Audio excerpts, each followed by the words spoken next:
everybody today. Харе Кришна, дорогие преданные, я очень рад вас всех сегодня видеть. And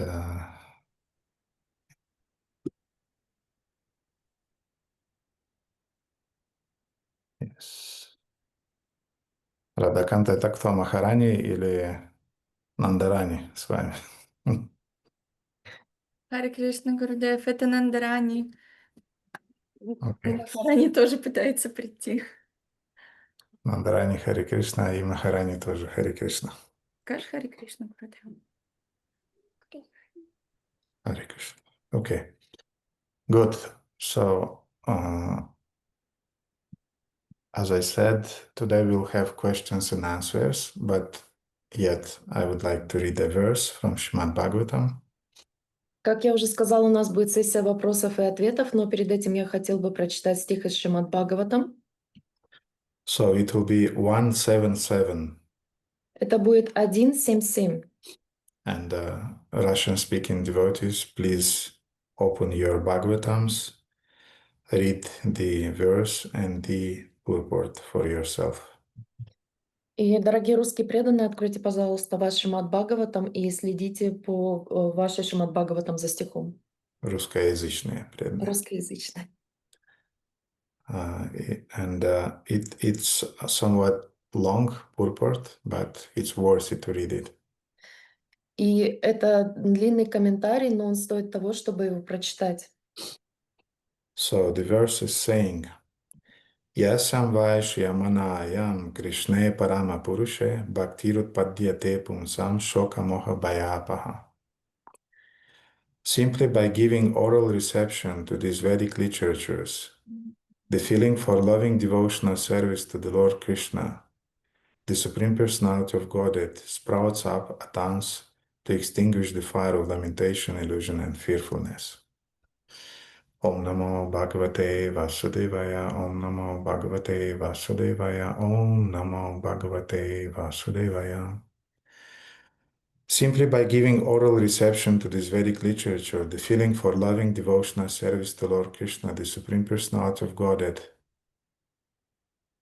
sprouts up at once to extinguish the fire of lamentation, illusion, and fearfulness. Purport by His Divine Grace, A.C. Bhaktivedanta Swami Srila Prabhupada. There are various senses of which the ear is the most effective. This sense works even when a man is in deep sleep. One can protect himself from the hands of an enemy while awake, but while asleep, one is protected by ear only. The importance of hearing is mentioned here in connection with attaining the highest perfection of life, namely getting free from the material pangs. Everyone is full of lamentation at every moment. He is after the mirage of illusory things, and he is always afraid of his supposed enemy.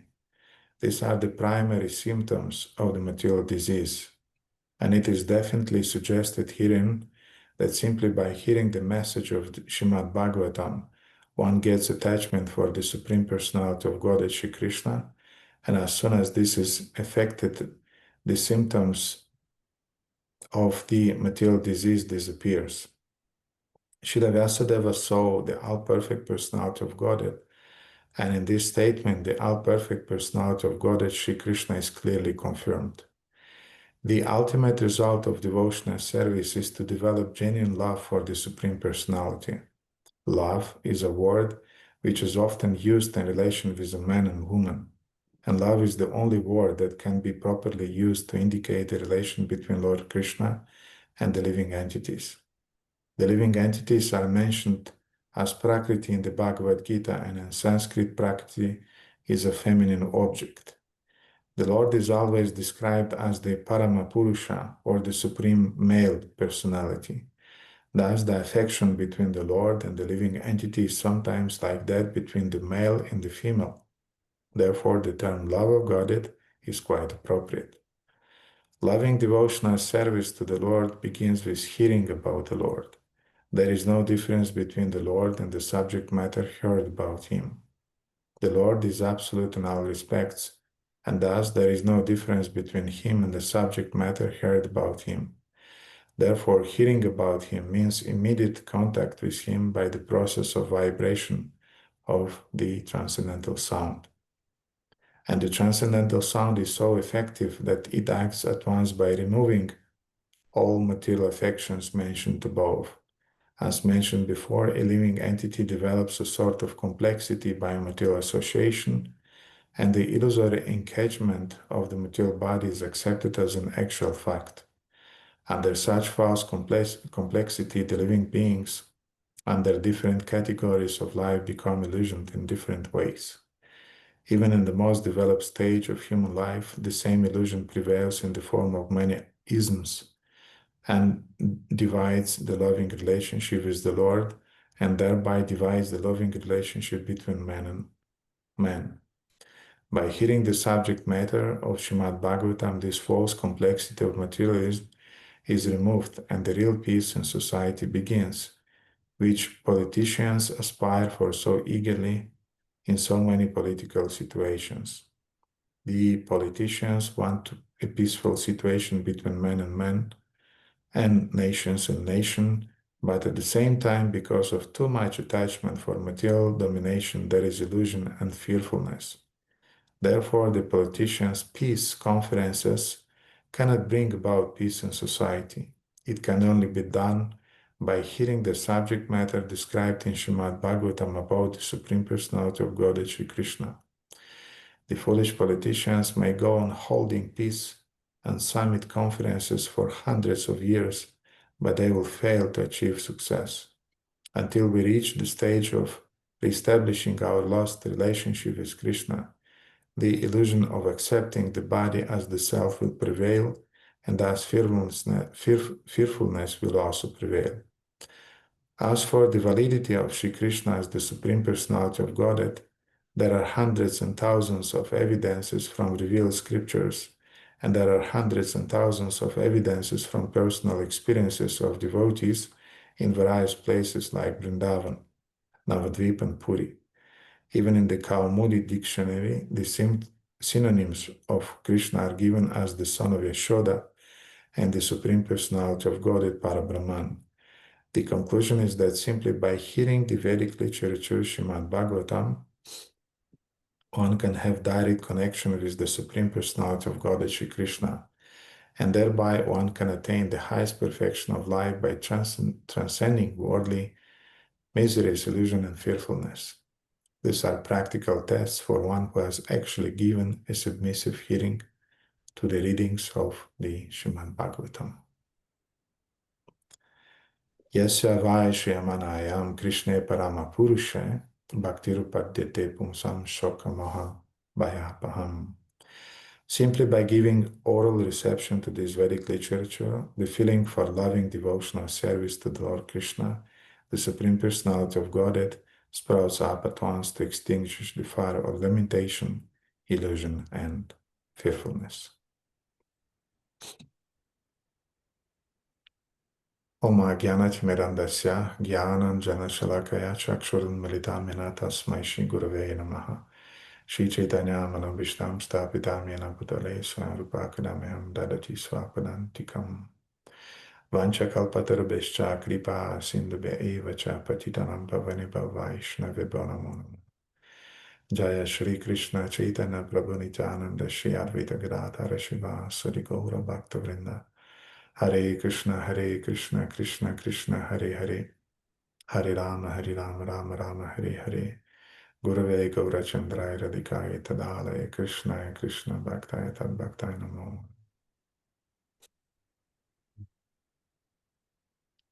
Just a few words about the verse we just read in the purport.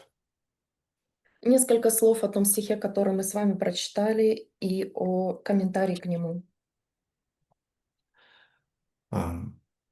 This verse, in a sense, describes the result of attentive daily reading. Этот стих в какой-то степени описывает результат внимательного ежедневного чтения. Technically, the result of daily reading of Swadhyaya is ecstasy. И технический результат такого чтения ежедневного свадьяя — это экстаз. And the result of daily reading is a taste for chanting the holy name, the taste for association with devotees, and a taste of serving our spiritual master. И результатом такого ежедневного чтения будет вкус к чтению святого имени, вкус к общению с преданными, вкус к выполнению преданного служения. And also deep faith. Our faith will grow as a result of daily reading of Srimad Bhagavatam, Bhagavad Gita, and other Vedic literatures. И также наша вера будет возрастать благодаря ежедневному чтению Шримад Бхагаватам, Бхагавад-гиты и других ведических писаний. In other words, we'll be spiritually nourished. Другими словами, мы будем духовно напитанными. But there is a side effect of daily reading. Но есть также побочный эффект ежедневного чтения. This side effect is described exactly in this verse. И этот побочный эффект описан в этом стихе. And the verse is offering us a medicine against our toxic mind. И этот стих предлагает нам лекарство от нашего токсичного ума. Because of our toxic mind, we always feel lamentation, Потому что из-за нашего токсичного ума мы всегда чувствуем ограничения, illusion, and fearfulness. иллюзии и страх. Lamentation means regret that I'm not good enough, Ограничения означают сожаление о том, что я недостаточно хорош, I'm not beautiful enough, я недостаточно красив, I'm not smart, intelligent enough, я недостаточно умен, недостаточно сообразителен, I'm not rich enough, недостаточно богат, my wife is not good enough, моя жена недостаточно хороша, my husband is not good enough, мой муж недостаточно хорош, and so on. Our temple president is not good enough. наш президент храма недостаточно хорош, Our community is not good enough, and so on and so on. наша община недостаточно хороша и так далее и тому подобное. So actually, as you know, the translation of the word Shudra means one who always lament. И, как вы знаете, перевод слова «шудра» — это тот, кто постоянно жалуется. All the remedies that he is taking to solve his problems is leading to more lamentation. И все попытки решить его проблемы приводят к тому, что он еще больше жалуется. And illusion, moha. И иллюзия, моха. We can talk a lot about types of illusion we are in our lives. Мы можем долго говорить об иллюзии, в которой мы находимся в нашей жизни.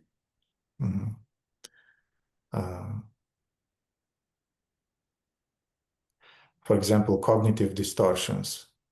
Например, когнитивные искажения.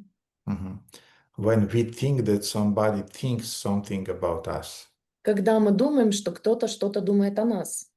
I mean, people are thinking about their own lives, but we think that the whole of their life is dedicated to thinking about us. Они совершенно о других вещах думают, но мы уверены в том, что вся их жизнь посвящена тому, чтобы думать о том, что с нами происходит. And there are different types of cognitive distortions. И есть много типов когнитивного искажения. Catastrophical thinking, for example. Например, катастрофическое мышление. That soon will be the doomsday, the end of the world. Например, что мы все обречены, скоро будет конец света. And I would definitely fail. Или я наверняка не смогу этого сделать, я не преуспею. I'm not able to counteract my impurities, my anarthas. Я не способен сразиться со своими нечистотами, со своими анартхами. So I just gave just a few examples of how moha is manifesting itself. Я только несколько примеров привел того, как моха проявляет себя. And bhaya, which means fearfulness. И бхая, что означает бесстрашие. Означает как раз страх. Fearful.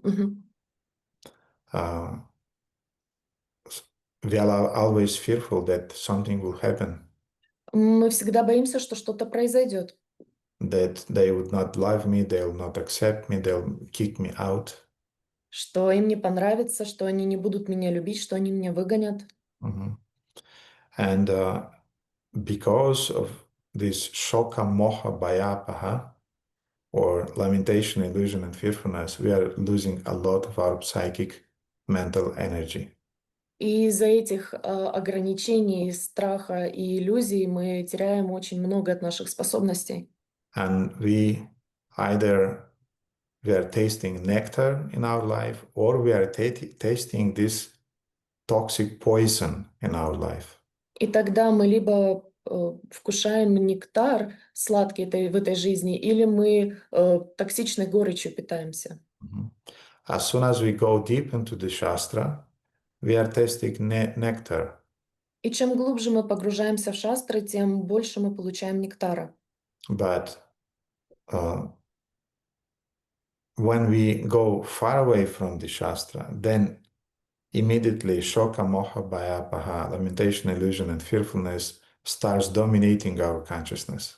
Но как только мы отдаляемся от шастр, немедленно и иллюзия, страх и ограничения сразу поглощают наш ум. So this is a very, very beautiful verse. Итак, это очень-очень красивый стих. I highly recommend you to learn it. Я очень рекомендую вам его выучить наизусть. Yasavai Shriyamanayam Krishna Parama Purusha Bhaktirupadyate Pumsam Shoka Moha Bhayapaham. And just keep it in your spiritual arsenal to fight with your mind. И просто держите ее в своем духовном арсенале для того, чтобы побеждать свой ум.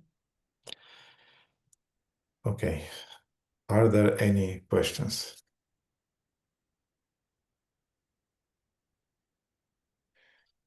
Есть ли какие-нибудь вопросы? So, Krishna Kanta, please, let's go. We'll start with you. Yeah.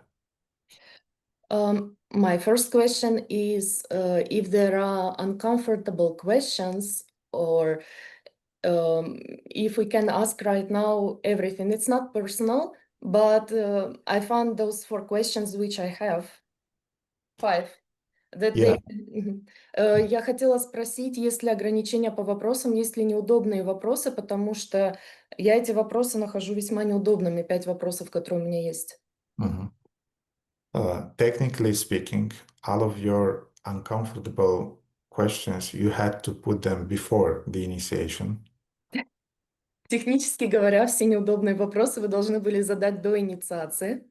But if you still have some of those uncomfortable questions, но если у вас все еще есть такие неудобные вопросы, then please ask them in a civilized way, тогда, пожалуйста, задайте их цивилизованным образом. with humility and submissiveness, and then something good, I hope, will come out of it. С покорностью и смирением, и тогда, я надеюсь, из этого получится что-то хорошее. So go ahead, Krishna Kanta. Так что вперед, Кришна Канта. I didn't have this question before the initiation, because before the initiation I didn't read Sattvata Tantra, from which I heard many times quotes on your part.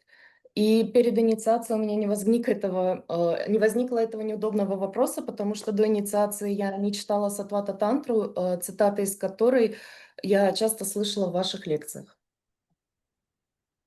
И там есть, and there we have, they were mentioned 10 offenses of the holy name, и там были упомянуты 10 оскорблений святого имени. And the second one was completely opposite of what we have. И второе оскорбление было полностью противоположным тому, которое есть у нас.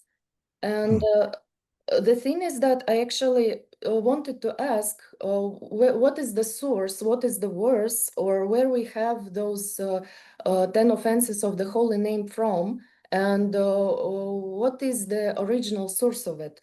И поэтому я бы хотела спросить, каков оригинальный, изначальный и достоверный источник этих 10 оскорблений, существует ли стих, который нам дан, по которому мы все это читаем. Yes, there is an exact verse. Usually Srila Prabhupada is referring to it. It's a verse from Padma Purana. Да, есть конкретный стих, к которому Шрила Прабхупада нас относит, он из Падма Пураны. And I can quote it to you. Я могу вам его процитировать.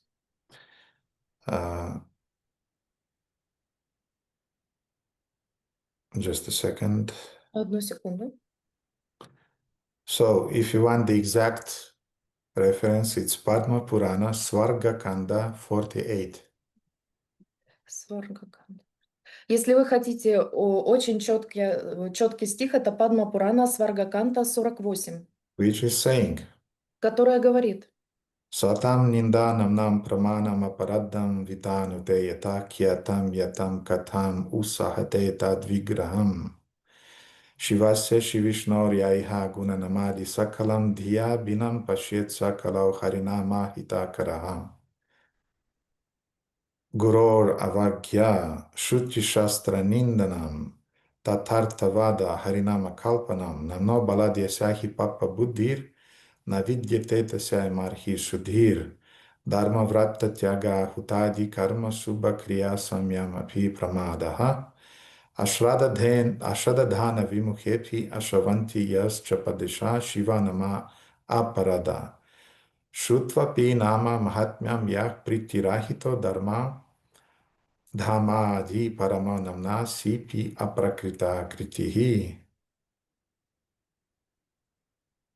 And the last one, actually, that is technically is the 11 offenses, and it's something like Yasyahi Aparadha Pramadaha. Also, one of the aparadas is pramada, which means inattentiveness. И есть еще 11-е оскорбление, которое звучит как прамада, это невнимательность. So what's confusing to you, Krishnakanta, regarding the second offense? И Кришнаканта, в чем возник вопрос по поводу второго оскорбления? Just a second, maybe it's different in the positions, I don't know, I will citate you. First one is criticizing the devotees, and the second one is distinguishing Shiva and Vishnu. Yes. То есть первое — это оскорбление преданных, а второе — это развлечение Шивы и Вишну. И развлечение, я подумала, I thought first that maybe my English is not so good, which is true, and I started to search for precise Sanskrit, and also I searched if the book was translated by our devotee and if it's ISKCON, so it was like that. И это я решила посмотреть правильный перевод санскрита, потому что подумала, что у меня английский не так уж и хорош, что является правдой. И также я посмотрела, кто переводил книгу, является эта книга нашей, то есть из ISKCON, и так и случилось. And so it's not that we have that we don't equal those names. But here it is said that distinguishing actually is the offense. So this was blowing my mind a little bit. Итак, проблема в том, что у нас в оскорблениях, когда их читаю утром, написано, что приравнивать имя, то есть его силу к Господа Шивы, других полубогов, к святого имени Кришны является оскорблением, а тут написано, что развлечение между Вишну и Шивой является оскорблением, и вот. So we have a very interesting, first of all, we have to understand this offense in a proper way. В первую очередь мы должны понимать это оскорбление правильным образом. So from one side, this offense is saying that we should not distinguish between their names. И так, в первую очередь, здесь говорится, что мы не должны делать никаких различий между этими именами. But at the same time, we should not consider them to be the same powerful. Но в то же самое время мы не должны считать их одинаково сильными, могущественными. In other words, we should not consider them to be on the equal level. Другими словами, мы не должны считать их, что они находятся на одном уровне. There is a quote, I don't remember now the Sanskrit, don't ask me the verse and so on. Да, существует цитата, я не знаю, откуда она точно, не спрашивайте меня точные ссылки. where it's said that when you pronounce 1000 times the names of Lord Vishnu, в котором сказано, если вы произносите 1000 раз святое имя Вишну, you get the benefit of pronouncing one time the name of Lord Rama. оно равно произношению одного раза имени Рама. Mhm. And or no, you get the benefit of 3 times pronouncing the name of Rama. Нет, вы в трехкратном размере получаете благословение, которое вы получаете при произношении имени Рама. When you 3 times pronounce the name of Rama, you get the benefit of just once saying the name of Krishna. А когда вы произносите 3 раза имя Рамы, вы получаете благословение равному одному произношению имени Кришны. So, in other words, the Shastras is describing the hierarchy of the potency of different names. Другими словами, в шастрах описано могущество различных имен и их иерархия. Mhm. And Bhaktivinoda Thakur is also describing that there is a Gauna Nama, И Бхактивинод Такур также объясняет, что есть Гауна Нама and there is Mukhya Nama. и есть Мукхья Нама. Gauna Nama means the names of the Lord which are connected with the material creation. Гауна Нама — это имена Господа, которые связаны с материальным миром. Mhm. Krishnakanta, you should look at me when you are translating, because otherwise when you are writing something, I cannot connect with you, but I need to connect with you in order to transmit things that I want to say. Okay? Yes. So just be attentive.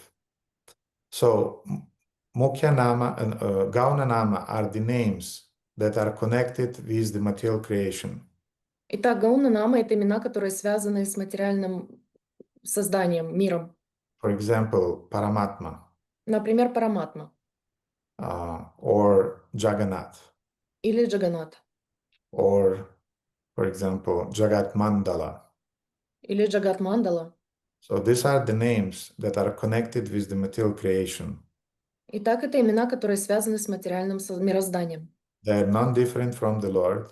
Они не отличны от Господа, They are fully potent, они полностью могущественными but являются, not to the same degrees as is the potent, the Mukhya Nama, or the primary names of the Lord. но не в той же степени, в которой Мукхья Нама или изначальные имена Господа. The names of the Lord that are especially connected with His devotees. Имена, которые напрямую связаны Господом с его преданными. You heard that Srimad Bhagavatam, in a sense, represents the body of the Lord, yes? Вы слышали о том, что Шримад Бхагаватам в каком-то смысле представляет тело Господа, да? For example, the first canto of Bhagavatam is His feet. Например, первая песня Шримад Бхагаватам — это его стопы, The 12th canto of Srimad Bhagavatam is the crown. а 12 глава — это его корона. The 10th canto of Srimad Bhagavatam is Krishna's face. 10 глава Шримад Бхагаватам — это его лицо, Кришны, Не глава, а песнь. песня. And guess which canto is Krishna's heart? И отгадайте, какая песня является сердцем Кришны.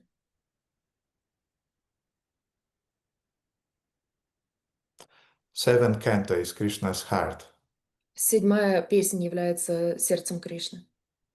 Who knows what is described in the 7th canto of Srimad Bhagavatam? Кто знает, что описано в 7 песне Шримад Бхагаватам? Prahlada Charitra, which Прохлад means Чарита. the story of Prahlad Maharaj. История Прохлад Махараджа. So why? Because, devotees are Krishna's heart. Почему? Потому что преданные являются сердцем Кришны. So when Krishna's names are connected with his devotees, Итак, когда имя Кришны соединяется с его преданными, for example, Nanda Nandana например, Нанда Нандана or Yashoda Nandana, или Ишода Нандана, even the name Govinda is also Mukhya, primary. и даже имя Говинда, оно является Мукхья, изначальным. Of course, the name Krishna is a Mukhya Nam, primary name. И, конечно, имя Кришна тоже является Мукхья Нама, изначальным именем. These names, Mukhya Names, they are much more powerful than the Gauna Nam. И эти Мукхья Нама имена, они гораздо более сильные, чем Гауна Нама. So the Lord is the original creator. Итак, Господь изначальный создатель. He is the source of everything. Он является источником всего. Ishvara Parama Krishna Sachitananda Vigraha. And if even in his names there is a hierarchy, И даже в его именах существует иерархия. then what to speak about the names of the demigods? Тогда что уж говорить о именах полубогов? And the names of demigods also have some potency. И имена полубогов у них также есть могущество. As far as I remember, it's something like 87% or 78%.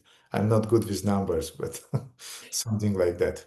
И если я правильно помню, 87 или 78%, мне не очень хорошо с числами, но что-то около того. Then from that point of view, you cannot compare the potency of the name of Lord Shiva and the potency of the name of the Lord, even those from the category of the Gauna Dharma, Gauna Nama. Поэтому мы не можем сопоставлять имя Шивы и имя Кришны даже с точки зрения Гауна Нама. But they are non-different. Но они не отличны друг от друга. What does it mean? Но означает ли это? Нет, что это означает? It means Это означает, that there is no difference between Lord Shiva and Lord Vishnu. что нет никакой разницы между Господом Вишну и Господом Шивой. In the same way as there is no difference between yogurt and milk. Точно так же, как нет никакой разницы между йогуртом и молоком. But from some point of view, there is a difference between yogurt and milk. Но в каком-то смысле есть разница между йогуртом и молоком. Because you can do yogurt from milk, Потому что вы можете сделать йогурт из молока, but you cannot do milk from yogurt. но вы не можете сделать молоко из йогурта. So the milk is Lord Vishnu, И молоком является Господь Вишну, but the yogurt is Lord Shiva. а йогурт — это Господь Шива.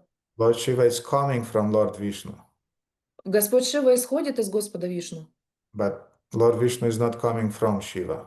но Господь Вишну не исходит из Шивы. Actually, we had a devotee in 92, 93 in our temple's kitchen. У нас был преданный в 92-93 году в кухне нашего храма, Who could transform yogurt into milk back. кто превратил обратно йогурт в молоко. He was doing it regularly И он регулярно это делал. because he was so spaced out that usually he wasn't taking care in a nice way about the milk, and therefore the milk was transforming into yogurt, and we required milk every night before Поскольку sleep because this was the tradition. Krishna book and milk before sleeping in the ashram. Но он был настолько потерян в космосе, что ему приходилось создавать из йогурта молоко, потому что он забывал про молоко, и оно становилось несвежим, а нам нужно было каждый день молоко, потому что каждый вечер у нас была программа Кришна Бук, книга о Кришне и молоко перед сном. And he was adding this, what is it called, bicarbonate in Romanian. Соду он добавлял. Как она называется по-английски?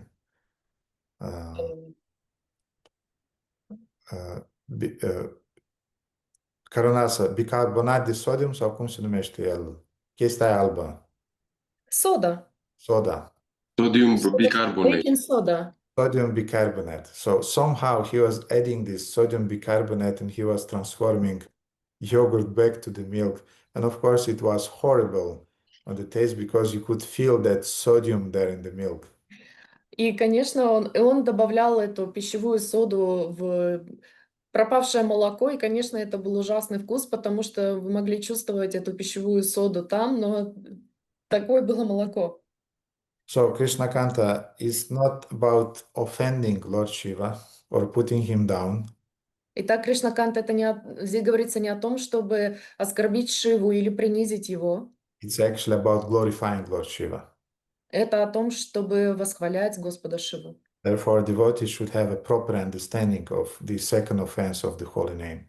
Поэтому у преданных должно быть четкое понимание о втором оскорблении святого имени. That Lord Shiva is non-different from Lord Vishnu, Что Господь Шива не отличен от Господа Вишну, and he is the greatest Vaishnava, Vaishnavanam Yatha Shambhu. И он является великим вайшнавом. Вайшнава Медха Шамбу. Мгм. Greatest. He's the greatest Он Vaishnava. величайший, великий. Не великий, а величайший. Величайший. Uh, so this is our understanding of Shiva Tattva. И да, такое у меня понимание Шива-татвы. Это наше понимание. Наше понимание Шива-татвы. And it's about understanding exactly the Shiva Tattva. И это о том, что о четком понимании Шива-татвы. This is the whole idea of the second offense. Это вся идея второго оскорбления. So what are the second question, which is uncomfortable for me? Not for you, Gurudev, for me. Okay. Итак, какой второй вопрос, который неудобен для меня? Он неудобен для меня, Гурудев, а не для вас. First of all, I want to thank you. I think that if Sattvata Tantra would have your commentaries, like Srimad Bhagavatam has commentaries of Srila Prabhupada, life would be much easier, but it's not. Я хотела вас поблагодарить, если бы Саттвата Тантра имела комментарии ваши, было бы так же просто, как Шримад Бхагаватам с комментариями Шрила Прабхупады. I don't know which one to choose because I want to leave time for other devotees. Я не знаю, какой выбрать, хочу оставить время другим преданным. I'd like to answer your questions, and I will say why. Я бы хотела ответить на твои вопросы, я скажу почему. Because as a translator, you have to have a very deep understanding of our philosophy.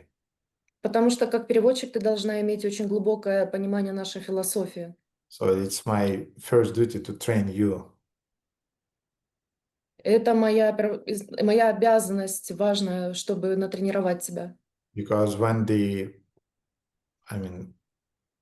we'll come to some passages from Shastras, and I'll try to explain them. You have to understand their essence, and therefore it's your duty to be knowledgeable about philosophy. Otherwise, the translators who are not good in philosophy, they have the tendency to do misinterpretations. Потому что если я буду цитировать и объяснять шастры, ты как переводчик должна разбираться глубоко и понимать ее философскую часть, потому что у переводчиков есть склонность к тому, чтобы интерпретировать, когда у них неправильное понимание нашей философии.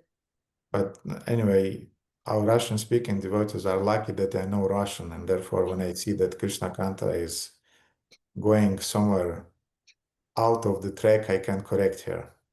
Но наши русскоязычные преданные, они очень удачливы, потому что я знаю русский язык, а когда Кришна Канта отклоняется на свой путь, я возвращаю ее обратно. But still, you have to know Krishna Kanta, therefore please don't be shy, ask. Но, тем не менее, ты должна знать это Кришна Канта, поэтому не стесняйся, спрашивай. So, the second question would be about personal relationships with Krishna. Второй вопрос будет о личных взаимоотношениях с Кришной. I think 1 year ago on Guru Darshan, I tried to ask you about afterlife. Мне кажется, что где-то год назад я попыталась спросить вас о том, что случается после смерти, после этой жизни. And you told me that I have to read more and study more. И вы мне сказали, что я должна изучать больше, читать больше, because it's the question of the beginner, потому что это вопрос начинающего. I don't consider myself more advanced like at all. I think things got even more complicated. Я не считаю себя продвинутой совсем. Я считаю, что стало все гораздо хуже. But as I understood, we have personal relationships with Krishna and we are training them in order to, after this life and to go home, go back to God, we serve Him and we have different tastes when we serving Him according to our nature as a personality. Но насколько я поняла, после этой жизни если мы достаточно удачливы, мы возвращаемся к Богу, обратно домой, и мы служим Его в соответствии с нашими предпочтениями, вкусами, склонностями нашей личности. And the question is, if my relationship with Krishna will not get to that point to be very personal, because I don't like to be two-faced, and I want it to be really personal. To serve someone after life, you have to be really personal with that someone. And if in this life, if I don't come to that point, what will happen? Do I go in Brahma Jyoti? I dissolve and I come back here. So, если у меня в этой жизни не возникнет этих очень глубоких взаимоотношений с Кришной, к которым я стремлюсь, потому что я не хочу быть лицемерной, и я трезво оцениваю ситуацию, что тогда происходит? Тогда я растворюсь в Брахма-джоте, а потом я обратно возвращусь сюда и снова все заново. This is the question. Okay, Krishnakanta, let me chastise you a little bit. Хорошо, Кришнаканта, позволь мне поругать тебя. When was the last time you read Bhagavad Gita? Когда был последний раз, когда ты читала Бхагавад-гиту? Yesterday. Okay, read it carefully. Вчера. Read it carefully then. Тогда читай ее внимательно. Nehabikrama nasasti pratavayon navidyate. Krishna is saying in Bhagavad Gita, there is no loss or diminution on this path. Не существует потерь или чего-то зазря на этом пути. Mhm.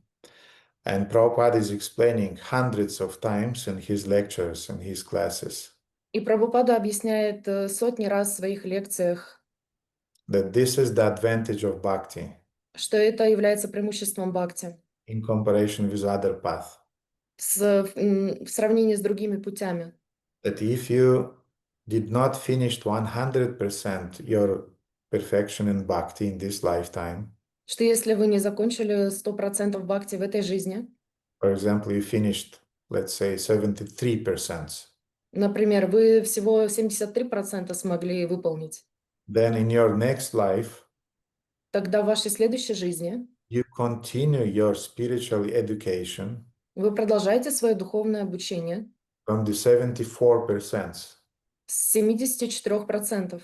And this is exactly what I can see even amongst my disciples. И это именно то, что я вижу даже среди своих учеников. They obviously, some of them, they had some Merits. merits from past life, У некоторых из них явно были какие-то заслуги с прошлых жизней. and they had, for example, they achieved something like 30% or 40% of realizations from past life. И они достигли 30-40% из своих прошлых жизней. They join. Они присоединились. During 1 year, they very quickly come to that 40%. За 1 год они быстренько достигают этих 40%. Or even half of a year, they come to this 40%. Даже за полгода они достигают это 50%. And then they start with 41. А потом они начинают с 41%. And each next percent takes 3 years, 4 years, 10 years. И потом каждый 1-2% занимает 3-4 года. And devotees are kind of like, why I was advancing so fast in the first month, and now I'm struggling so much, to just do some little thing. И тогда преданные не понимают, почему я так быстро спрогрессировала, потом резко я начинаю стараться и страдать, и выжимать каждый этот процент, чтобы был хоть какой-то рост. Yeah, you very fast you achieved what you realized in your previous lives. Вы очень быстро достигли того, что было в ваших реализациях в прошлых жизнях. And now time to work in this lifetime. А теперь настало время работать в этой жизни. Work now, samadhi later. Работаем сейчас, самадхи позже. But we want everything to fall from the sky on us, and all these realizations, they'll fall on our heads, and we'll just enjoy them. Но мы ожидаем, что все просто упадет само собой на наши головы, все наши реализации, достижения, мы просто будем ими наслаждаться. No, you want realizations? Нет, хотите реализаций? Then as Niranjana Maharaj is saying, you have to invest your sweat and blood into it. Тогда, как говорил Нираджана с вами Махарадж, вы должны добиваться этого кровью и потом. And be careful where you invest that sweat and blood. И будьте внимательны, куда вы вкладываете свою кровь и пот. And I'll sell you a tip. Я вам сейчас продам один трюк. You want to advance quickly? Хотите быстро спрогрессировать? Serve Vaishnavas. Служите вайшнавам. Don't criticize them. Don't fight with them. Don't rival with them. Не, Just be a humble servant of Vaishnavas, and you'll advance very, very quickly. не критикуйте их, не враждуйте с ними, не сплетничайте о них, и тогда вы спрогрессируете очень быстро, если вы будете им смиренно служить. Mhm. So this is the answer to your question, Krishna Kanta. That don't worry, Krishna will not reject you. No, he will arrange your next life in such a way that you'll be able to progress further. He will again send you either the same spiritual master or another spiritual master. He will send you the Sangha. He will arrange things in such, he'll give you a birth in a certain body and a certain family. It may be rich family, it may be poor family, but usually it's a rich family in order for you not to spend your time for paying your bills, and you'll advance further. Поэтому не беспокойся, Кришнаканта, Кришна позаботится обо всем, он тебя не отвергнет, ты закончишь свой процент в этой жизни, а потом вернешься и начнешь именно с того места, в котором ты закончила в этой жизни. Ты получишь общину, нового гуру или того же гуру, с которым ты была, и ты получишь семью, богатую или бедную, но, скорее всего, богатую, для того, чтобы ты не беспокоилась о том, чтобы оплачивать счета, и ты продолжишь свое духовное развитие. On Wednesday, we had a very, very deep discussion with devotees regarding the Vani in Vapu. В среду у нас было очень глубокое обсуждение с преданными о Ване и о Вапу. Traloki Sundari, she made a very beautiful presentation on this subject. Тралоки Сундари сделала очень красивую презентацию по этой теме, And then we discussed it. и потом мы ее обсудили. And there's a thing that I could not say on the Wednesday, but it came to my mind after on the next day, and I would like to say it.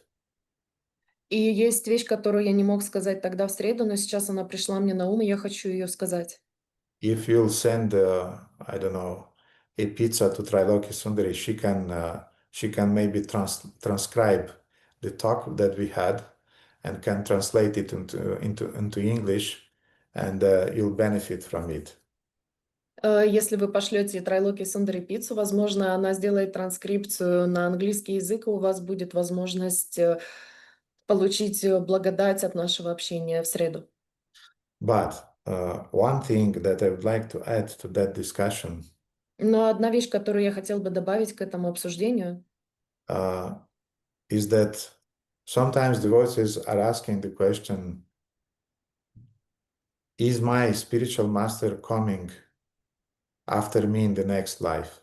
Actually, I got a report day before yesterday from Ramananda, who was assuring me that Gurudev, you'll have to come after me life after lifetime.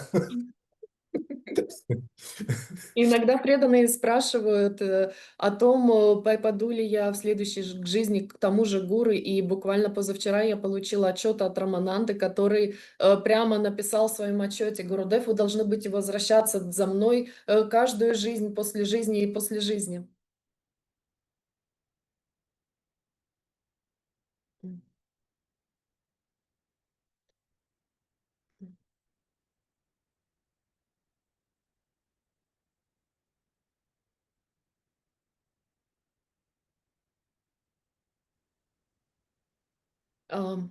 So Я пропала или вы пропали?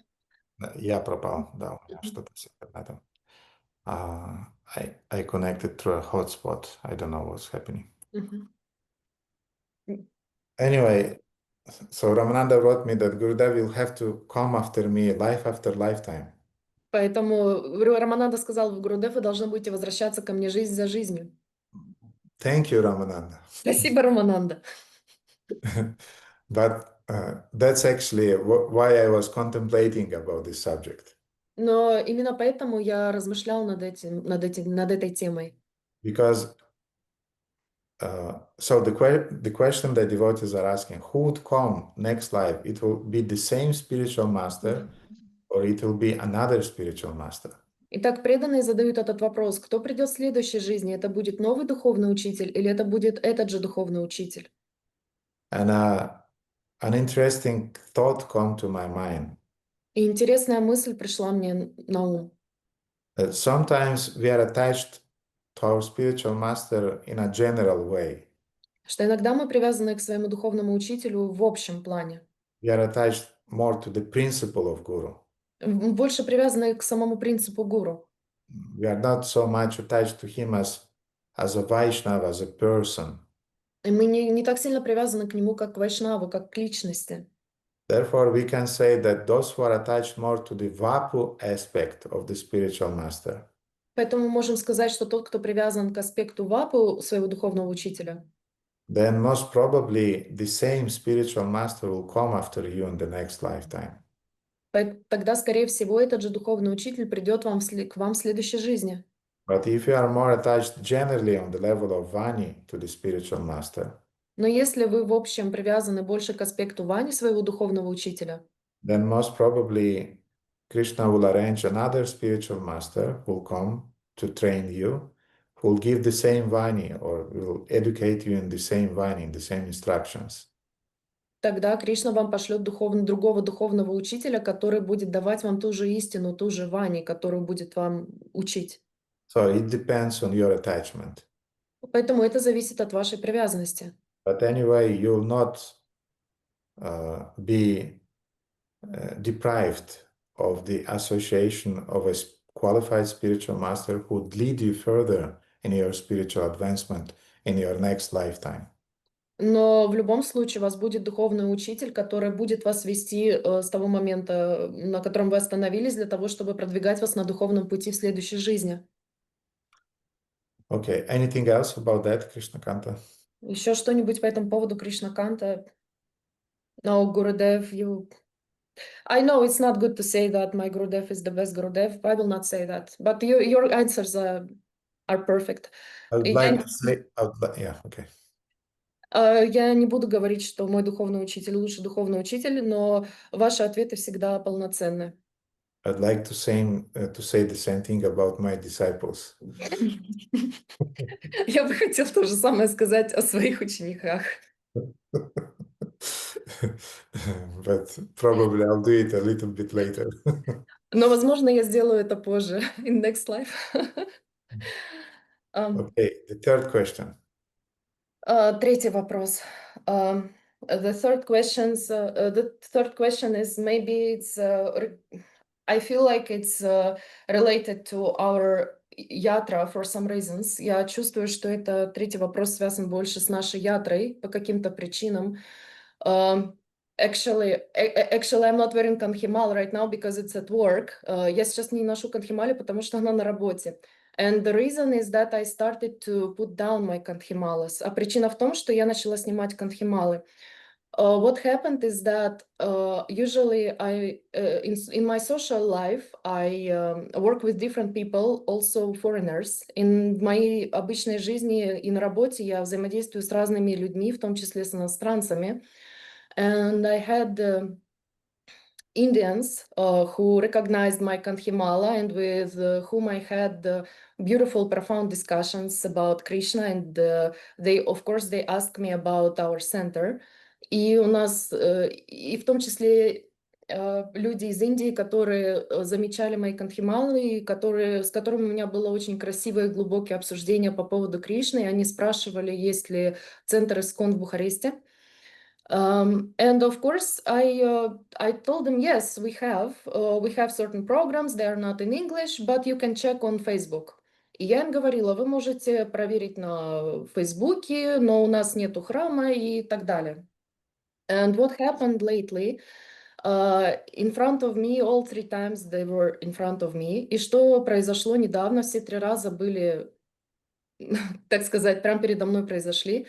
They were sent out in the most humiliating way possible.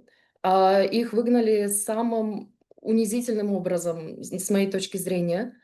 And actually, before, when I was communicating and when I was discussing with those people, for example, with one of them, when I said we don't have temple, he said, we should definitely solve this problem. I would like to donate. И, например, с одним из них у нас было такое общение, что когда я сказала, у нас нет храма Кришны, он сказал, это надо исправить, и я бы с удовольствием сделал вам пожертвование. But when I sent him, and I recognized him, but when I sent him here, and I recognized him, and he came to our door, но когда он пришел, я его знала, и он пришел к нам на программу, I will not say names, I will not say what happened, it doesn't matter, I think. It will only maybe bring some offenses, which for me it's not the way. Я не буду говорить имен, что конкретно произошло, потому что не в этом смысл, и это больше оскорбление нанесет, чем будет чем-то положительным.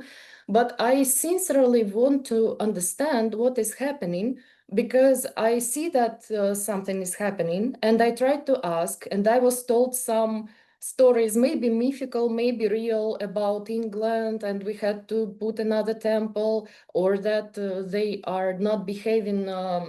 We have in Bucharest, you know, our situation. We have normal clothes, we don't have deities, and maybe Indians put their shoes off, and they were, I don't know what happens, but I want to understand, because this led me to put my kanthimalas down.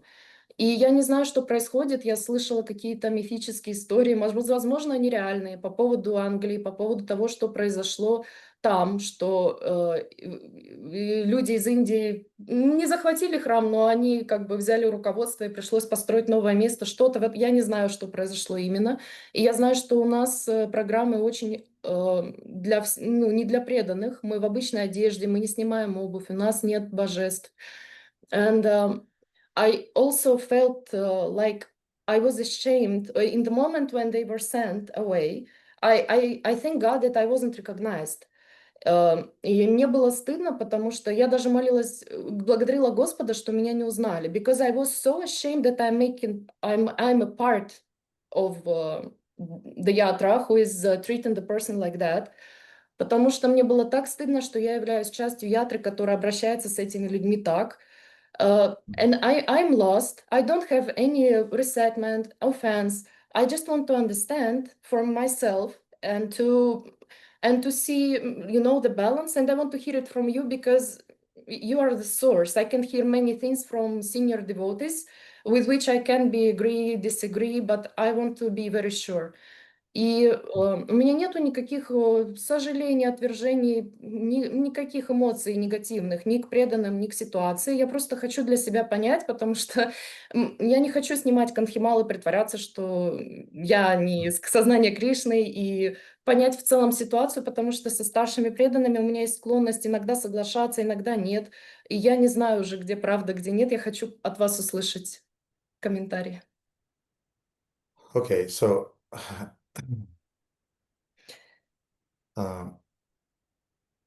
imagine a situation when there is a little preaching center.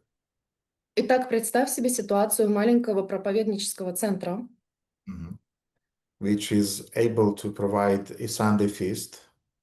который способен предоставить программу воскресную And can do some little preaching activities here and there. и может какие-то проповеднические программы то тут, то там делать. And then a very, very enthusiastic devotee is coming. И потом приходит какой-то очень воодушевленный преданный, is coming to the members of the board of that community. Приходит к членам совета этой общины. And he's saying, Srila Prabhupada is writing that ISKCON is a complete organization only when it has a Food for Life program.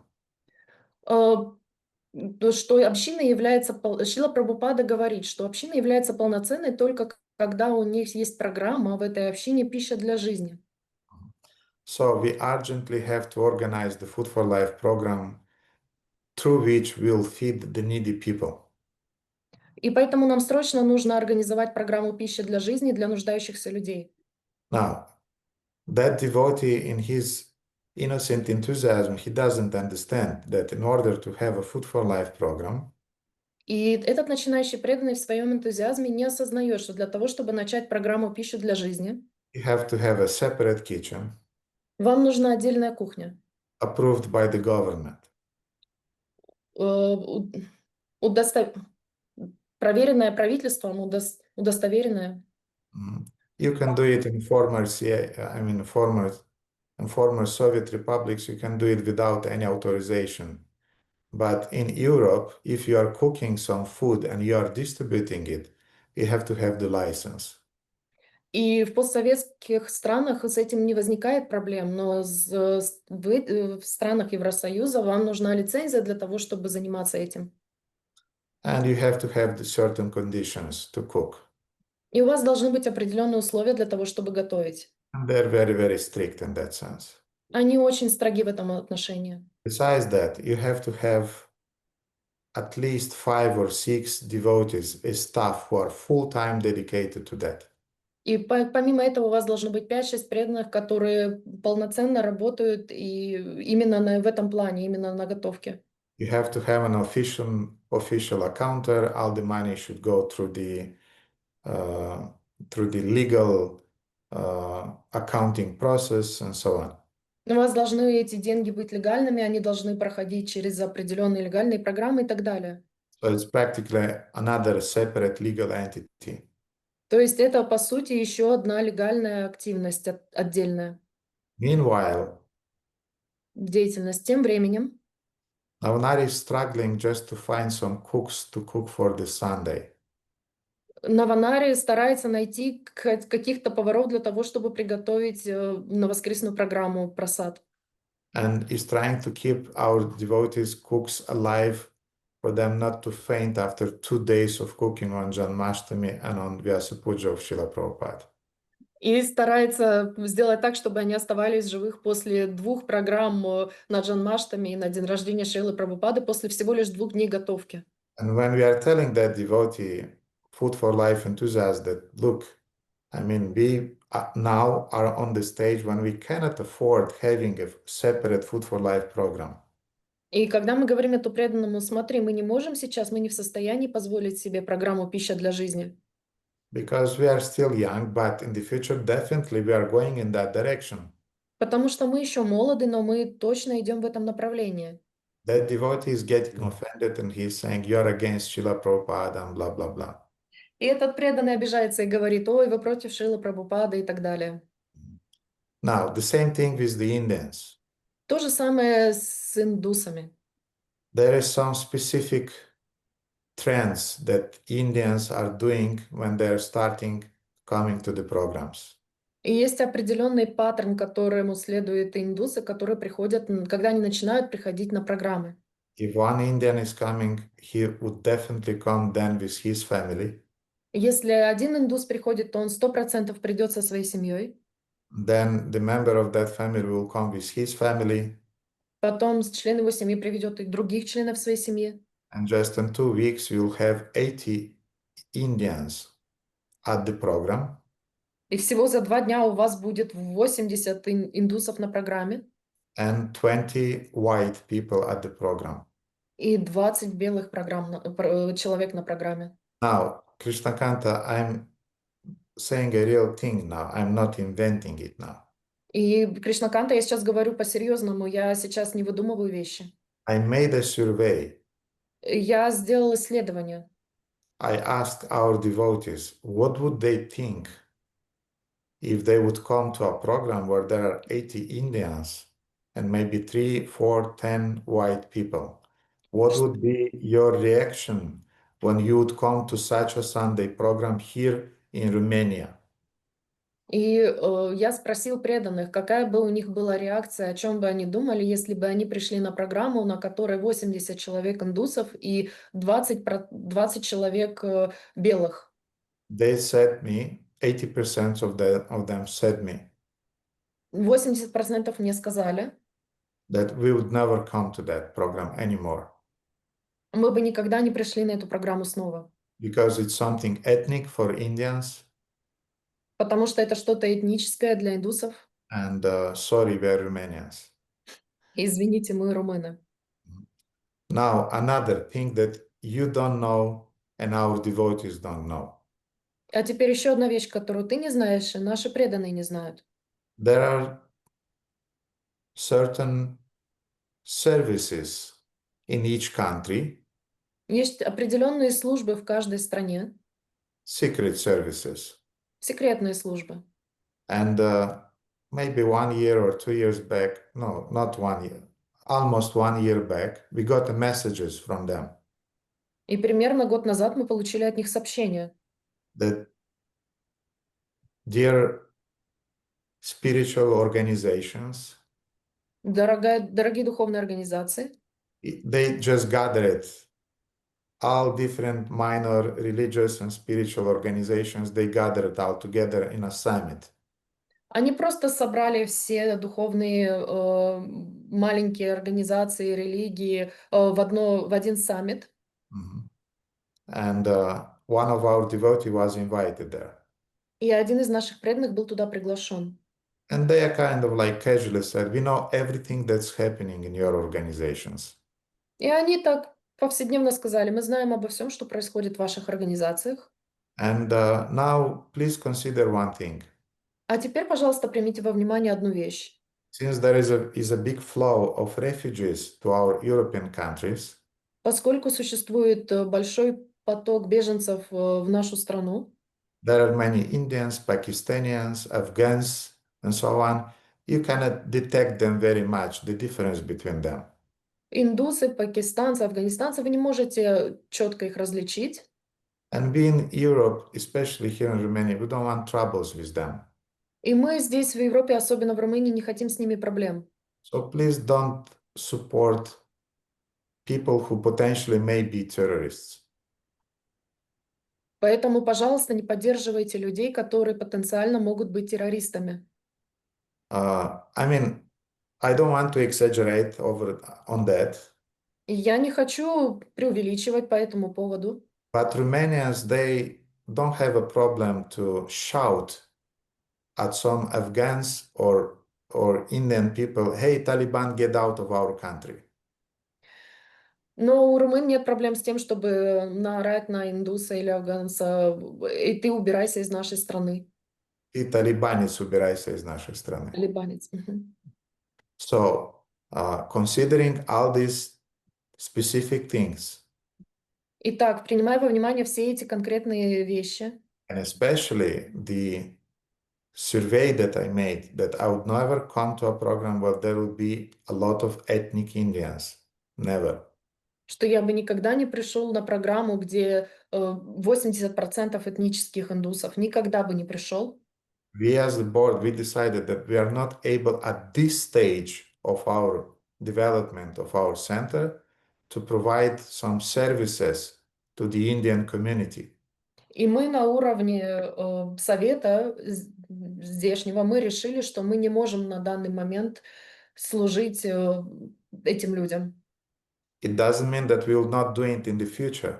Это не означает, что мы в будущем не будем этого делать. I would like to do it in the future. Я бы хотела это делать в будущем. But so far, there is another problem also. Но пока что у нас еще одна проблема есть.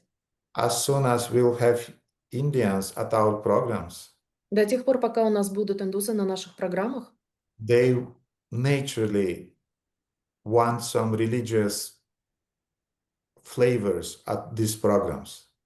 это их естественное состояние хотеть каких-то религиозных обрядов на программах. They will pay down before our Shama Sundara on the altar. Они будут кланяться нашему Шьяма Сундари на алтаре. And they will do other things that Indians usually do.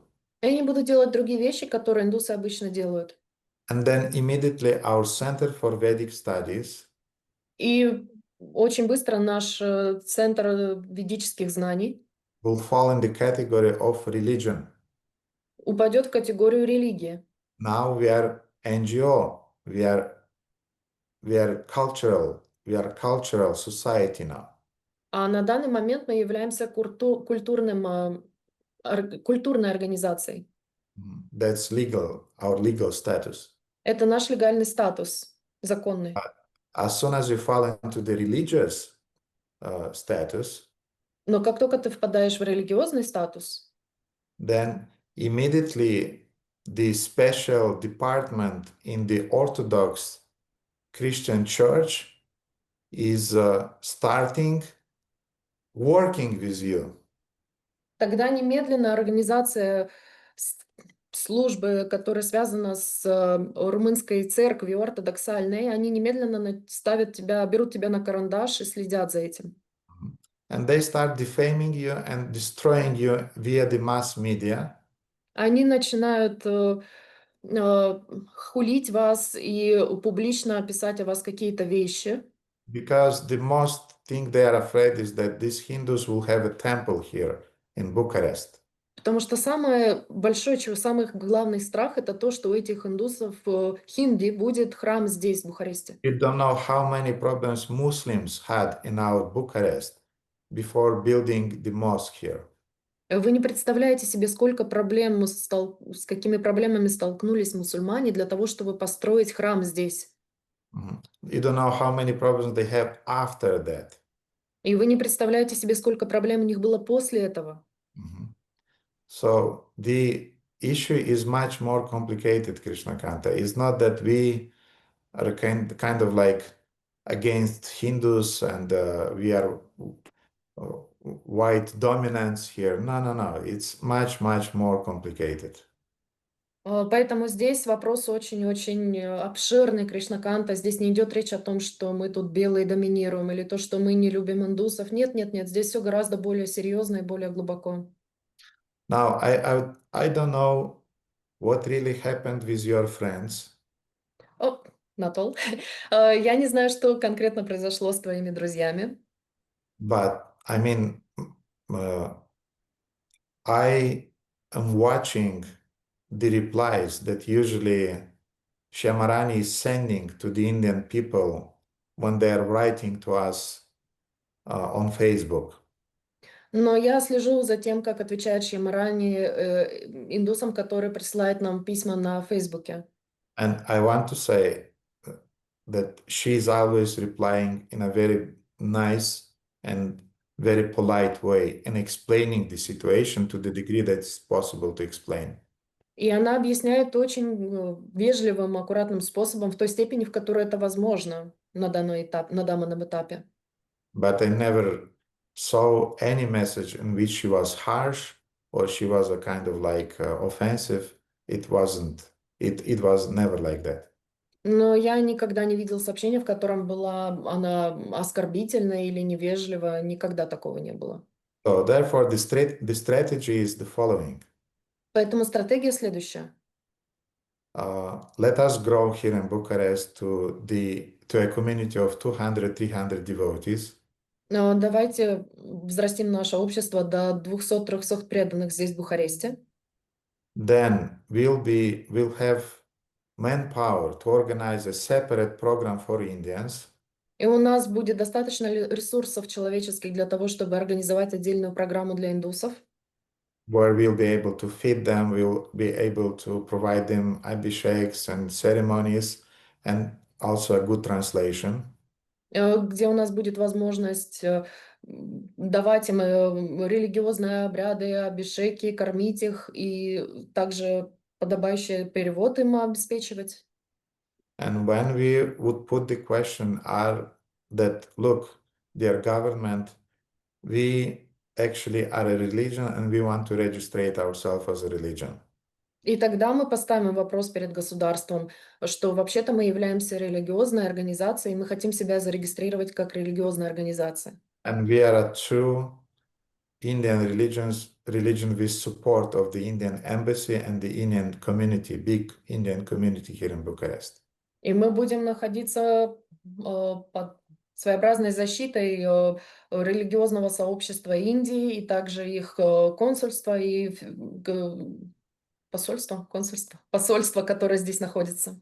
But now, if you want to register yourself as a religion, Но сейчас, если ты хочешь зарегистрировать себя как религию, although technically we are a part of EU, хотя технически мы являемся частью Евросоюза, you have to have 50,000 followers who would sign that they're followers of your religion. Вам нужно 50 тысяч? Вам Да. нужно 50 тысяч последователей, каждый из которых подпишется, что они действительно следуют этой религии. And you have to be active in Romania for at least 40 years or 60 years, I don't remember exactly, but a lot of years. И вам нужно быть заниматься активной деятельностью в Румынии на протяжении 40 или 60 лет, я точно не помню. In other words, we don't give to new religions any possibility to get registered. Другими словами, мы не даем никакой возможности другой религии зарегистрироваться. Therefore, we are trying Krishnakanta to keep a low profile. Поэтому Кришнаканта мы стараемся не высовываться. Because in Russia, there was a court case against Bhagavad Gita. Потому что в России было судебное дело по поводу Бхагавад-гиты. They wanted to declare Bhagavad Gita to be a extremist, radical book. Они хотели, чтобы Бхагавад-гита была признана экстремистской и радикальной книгой. Who organized this? Кто это организовал? The Orthodox Church. Ортодоксальная церковь. Now, Romania, according to statistics, is the most religious country amongst all of those 30 European countries. Итак, согласно статистике, Румыния является самой религиозно активной страной среди 30 стран. And they're very tight with the government. И они очень тесно связаны с правительством. And I don't want to say it in a recording, what are the schemes they are doing, the church with the government here. И я не хочу на камеру сейчас говорить, какие схемы между ними существуют, между правительством и церковью. But I just want to tell you one more thing and I'll finish this question. Но я хочу еще одну вещь сказать, и я закончу с этим вопросом. The whole project that we have here, our Center for Vedic Studies, actually was done under the guidance of the GBC College, in which I was learning when I just came to Bucharest. Что здесь наша организация была создана под покровительством колледжа DJBC, в котором я учился. And one of the first tasks that I got from them was, Radha Govinda, before preaching here, you have to do an environment scanning to understand the political situation, the religious situation, the social situations in Romania in general, and especially in Bucharest. И первое задание, которое я от них получил, когда я выпустился, они сказали мне: Рада Говинда, перед тем, как ты будешь проповедовать в этой стране, ты должен просканировать политическую ситуацию, социальную ситуацию, религиозную ситуацию здесь, в Румынии и в Бухаресте в частности. You have to evaluate what are the tendency, how conservative people are, how liberal people are, what is the role of the official religion in the government in this country. Ты должен оценить, какова позиция людей, насколько они консервативны, насколько они либеральны, и какова позиция религии в этой стране. And we were a team of maybe 7 or 8 devotees. И у нас была группа из 7 или 8 преданных. They were not initiated at that time. Они тогда не были инициированными. Aruna Krishna, Baladeva was there, Ramananda was there. Каруна Кришна, Баладева, Рамананда там были. We worked as a team to make all those surveys and all those statistics, to collect them and to understand the environment scanning, what's happening in this country. И мы делали статистику, мы наблюдали, мы оценивали ситуацию, что происходит в этой стране. Now, we had temples closed, for example, in Greece. Например, и также наши храмы закрывали, например, в Греции. Or in Indonesia, ISKCON temple was banned for some time. Или в Индонезии храм Искона был забанен на какое-то время. In Mauritius, our organization could not get registered for many, many years. В Амрике не могли зарегистрировать наш центр на протяжении многих-многих лет. Why? Because devotees were very fanatically preaching in these countries without considering the environment. Потому что преданные фанатично проповедовали религию, не оценив предварительно ситуацию, которая происходит в этой стране. And now we have Krishna Kanta who is saying, I'm not wearing my Kantimala anymore, and so И on. теперь у нас есть Кришнаканта, который говорит, я не ношу кантхималы, и все. I'm joking, Krishna Kanta. Now, I'm a little bit sarcastic, but I'm just explaining the tendency of devotees sometimes. Но я сейчас саркастичен, Кришнаканта, но я просто говорю о тенденциях, склонностях преданных иногда. Я могу жаловаться, как сказать. I can complain. I can complain because it's not easy when my disciples from other countries are coming and they're seeing their Gurudev preaching in usual shirt and pants in the front of them at the Sunday program. Когда мои преданные из других стран приходят и видят своего Гурудева, проповедующего в обычной одежде, а не в одежде преданного. I received some remarks from devotees from other countries.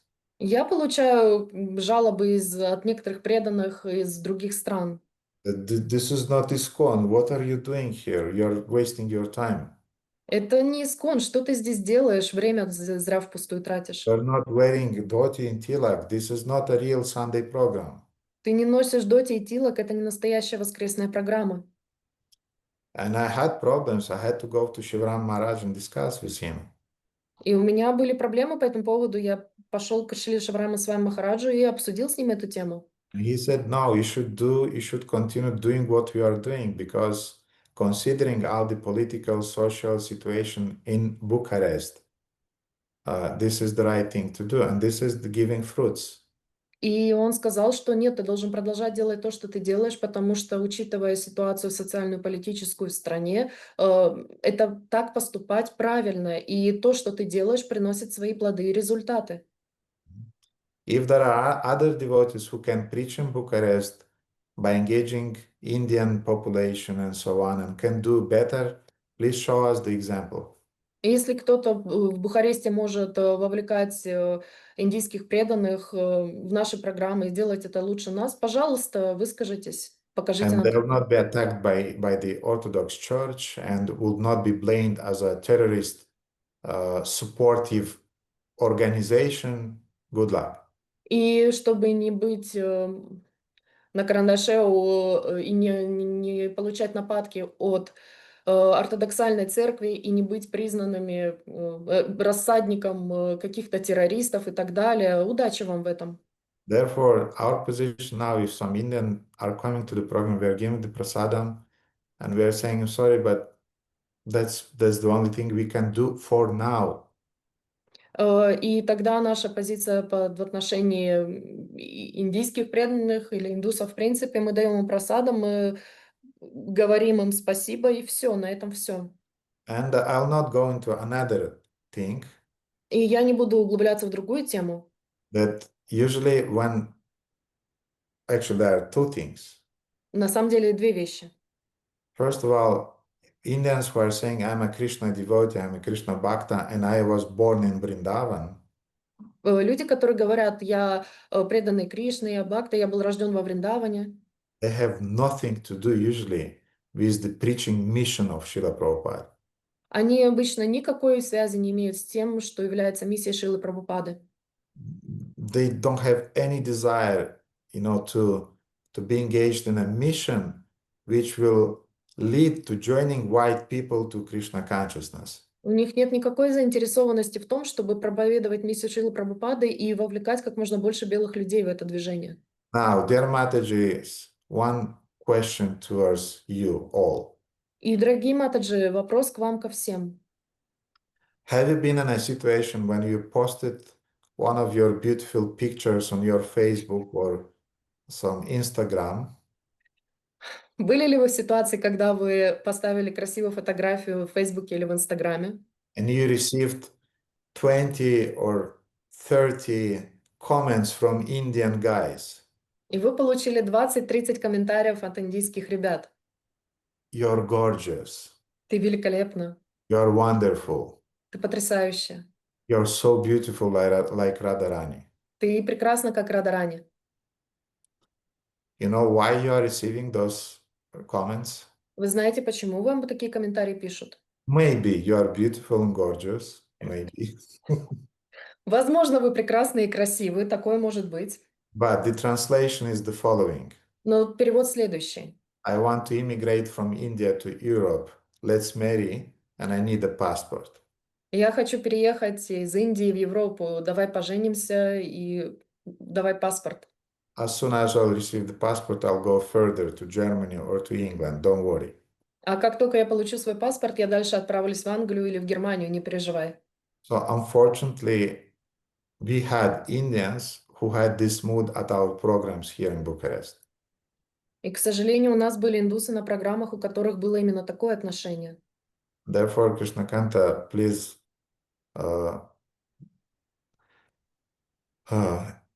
let's do like that. If in the future you'll have the same doubts, come to me. Perhaps our devotees could not explain you the whole picture. Maybe it's my fault that I could not. But actually, I don't want to give many details to our devotees.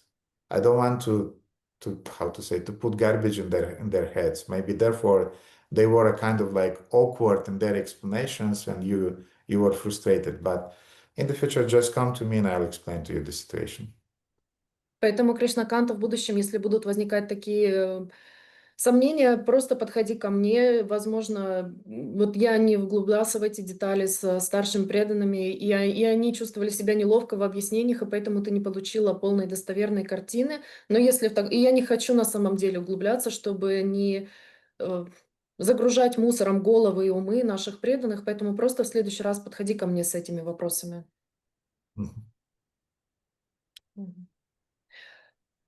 Thank you, Gurudev.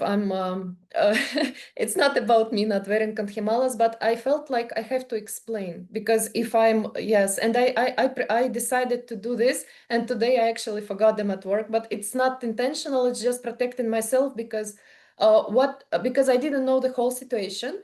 What I saw is just no, we don't have any programs in English. We don't even have prasadam. We are preparing for something, and I was confused now, but now I understand.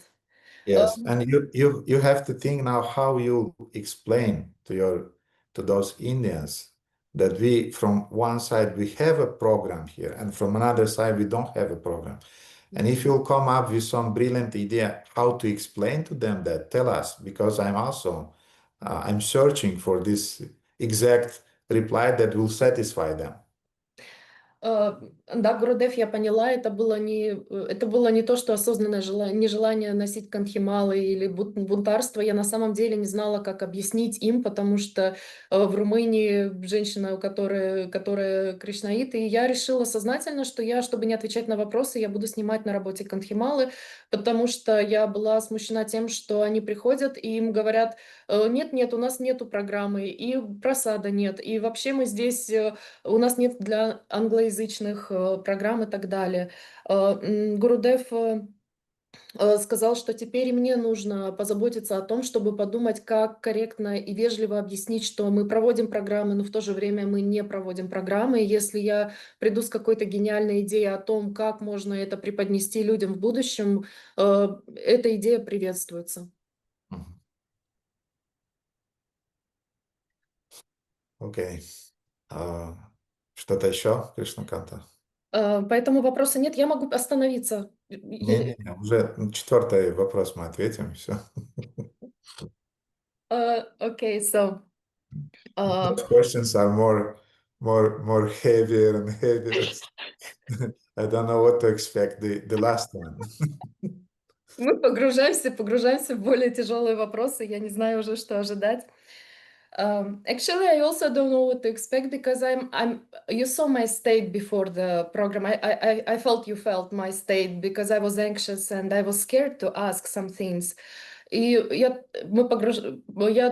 тоже чувствую, что мы приближаемся к более серьезным вопросам. Я сама не знаю, чего ожидать, потому что наверняка Гурудев заметил мое состояние страха и тревоги по поводу задавания этих вопросов. And this question is very sensitive to me because I don't want to be understood wrong in any way. И этот вопрос для меня очень сложный, потому что я не хочу, чтобы меня неправильно поняли.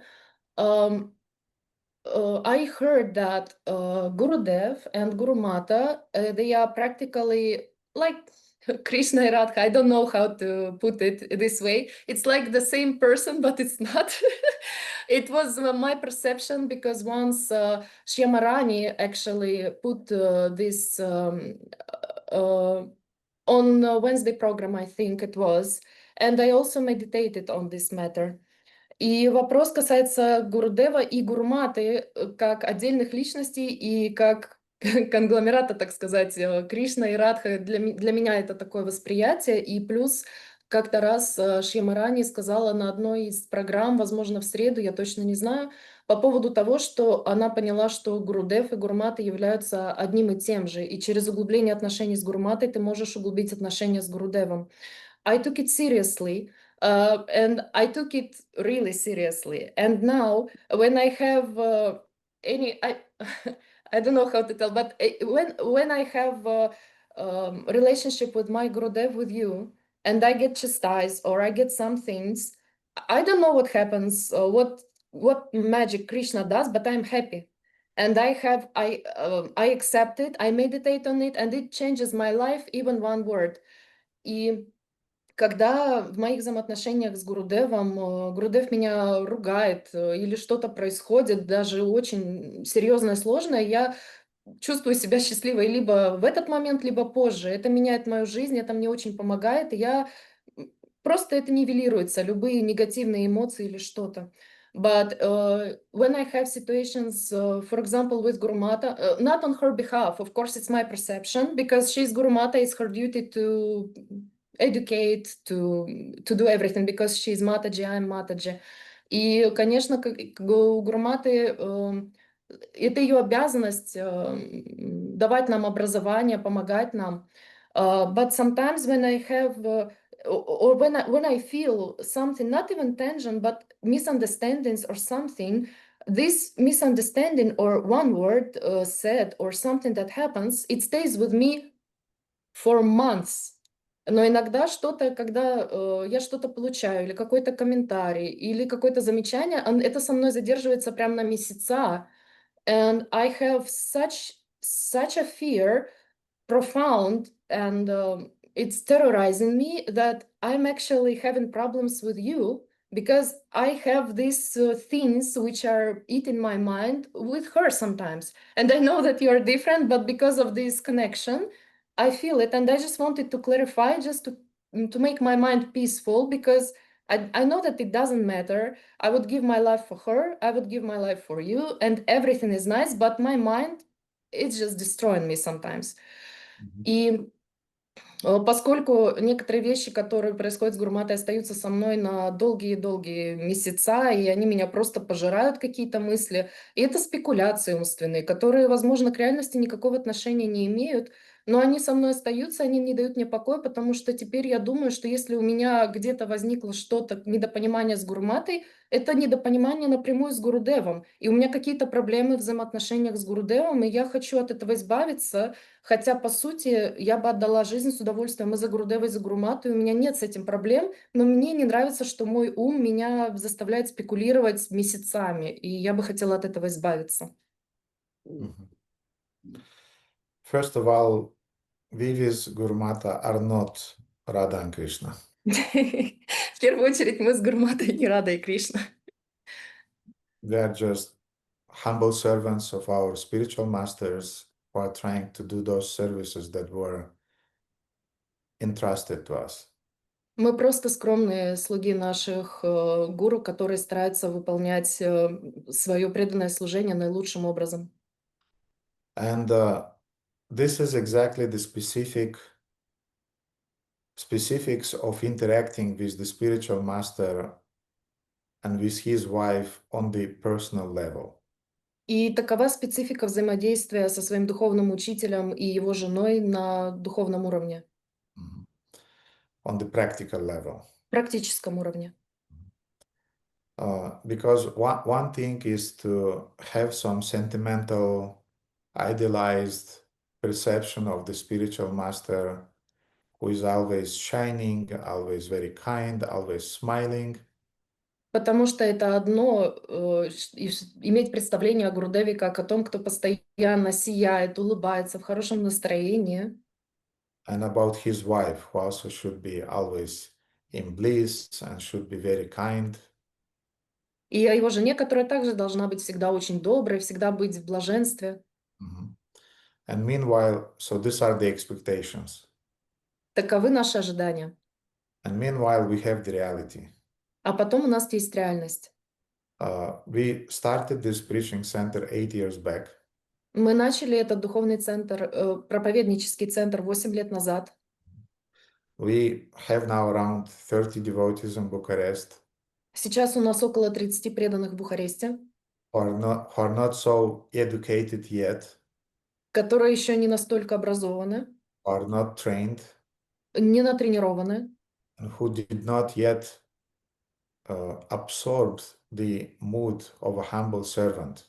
которые еще не впитали в себя умонастроение смиренного слуги, And who are quite rebellious sometimes которые проявляют иногда бунтарство and are very, very fragile и when they are очень, affected. и очень-очень хрупкие, когда их задевают. Когда их поправляют. Правда. Мгм. And but meanwhile, we have to organize the programs, we have to cook, we have to do a lot of things that Guru Mata actually is doing herself. Тем временем нам нужно организовывать программы, фестивали, готовку, чем занимается как раз Гуру-мата. Usually our spiritual masters in ISKCON, they have at least 10-15 devotees in their staff. Обычно у нас гуру в Исконе имеют 15, около 15 преданных своей команде личной, близкой. Cleaners, people who are washing, people who are ironing clothes, people who are buying boga, and so on and so on. Люди, которые готовят, которые убирают, которые гладят, которые покупают Богу и так далее и тому подобное. To some degree, devotees are helping us. В какой-то степени преданные нам помогают. But often if you'll come to my apartment, you'll see that I'm cleaning. I'm doing the cleaning in my house. Guru Mata is washing things. Guru Mata is cooking. We are going to the market to buy things and so on. Но если вы придете ко мне домой, вы увидите, что я точно так же убираюсь, мы что-то чистим, делаем покупки вместе с Гуруматой и так далее. And that's beside the hundreds of services that we have. И это помимо тех сотен служений, которые у нас есть.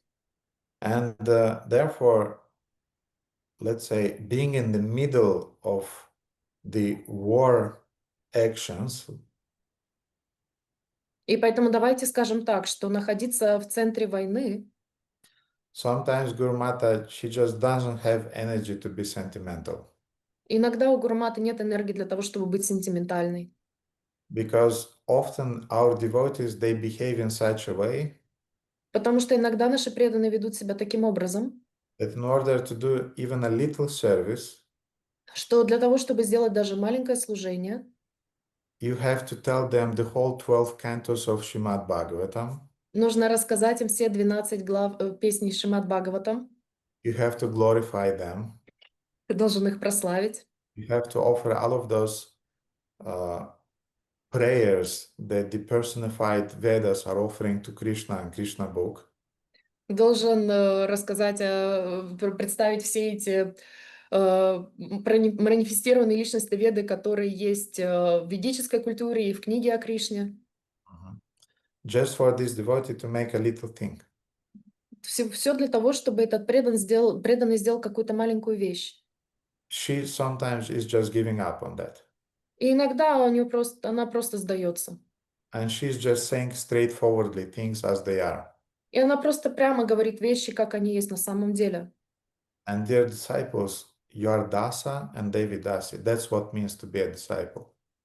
И вы, как ученики Даса и Деви Даси, это означает быть преданным учеником.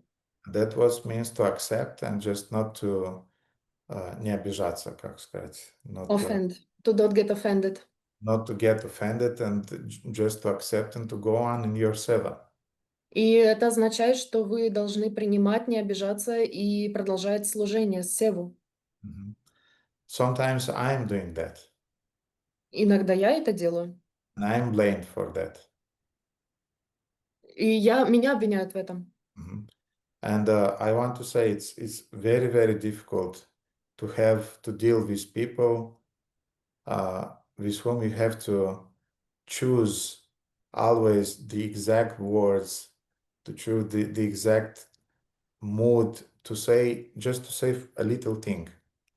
И очень сложно каждому человеку подбирать какие-то слова, какие-то вещи только лишь для того, чтобы произошло что-то, какое-то служение незначительное.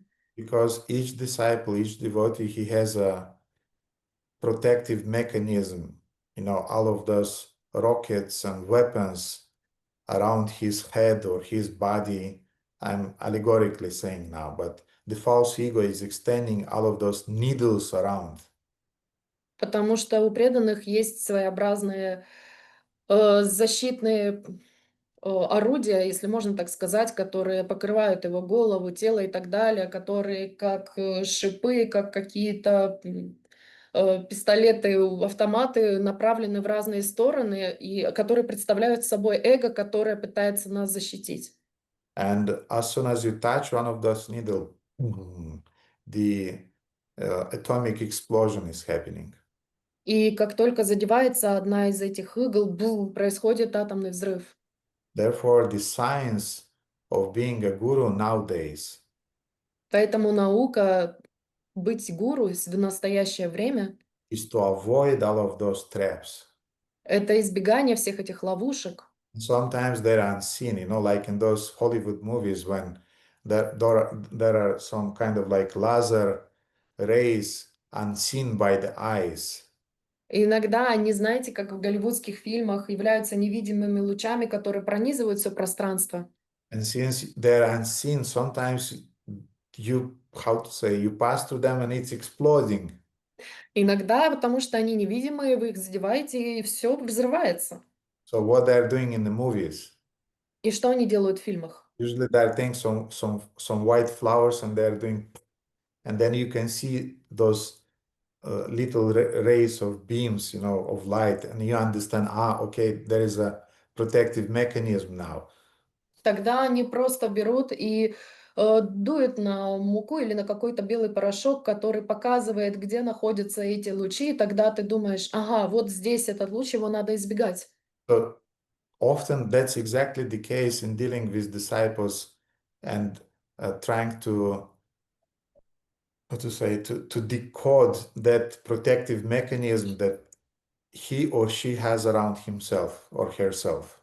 И такова участь или задача Гурудевы Гурматы — найти этот механизм и попытаться его расшифровать таким образом, чтобы никто не пострадал, чтобы обезвредить его. And unfortunately, sometimes we are blown. I mean, sometimes we are doing a little mistake in trying to deactivate that bomb. И, к сожалению, да, иногда мы взрываемся и делаем какие-то ошибки в то время, когда мы пытаемся дезактивировать эту бомбу. Because each bomb is unique. Потому что каждая бомба, она уникальна. Usually there is red wire, then black wire, and yellow wire. If you cut the red one, it's working. But sometimes, in the case of another disciple, if you cut the red wire, it explodes. Потому что, вы знаете, там есть 3 провода: красный, белый, желтый. И если вы перерезаете красный провод, то все хорошо. А потом вы идете к другому преданному, перерезаете тот же красный провод, и все взрывается. Each disciple has his own unique defensive mechanism. У каждого преданного свой защитный механизм. And I want just to remind you, И я хочу вам просто напомнить. the same way as you are learning to be disciples, Точно так же, как вы учитесь быть преданными, we are learning to decode your false ego. мы также учимся, как декодировать ваше ложное эго. And sometimes we get exploded, we get blown. И иногда мы взрываемся. And when it's happening, tell us, please, about that. И когда это происходит, пожалуйста, говорите нам об этом. Don't remain silent. Не молчите. And then through discussion, through personal dialogue, we can fix things up.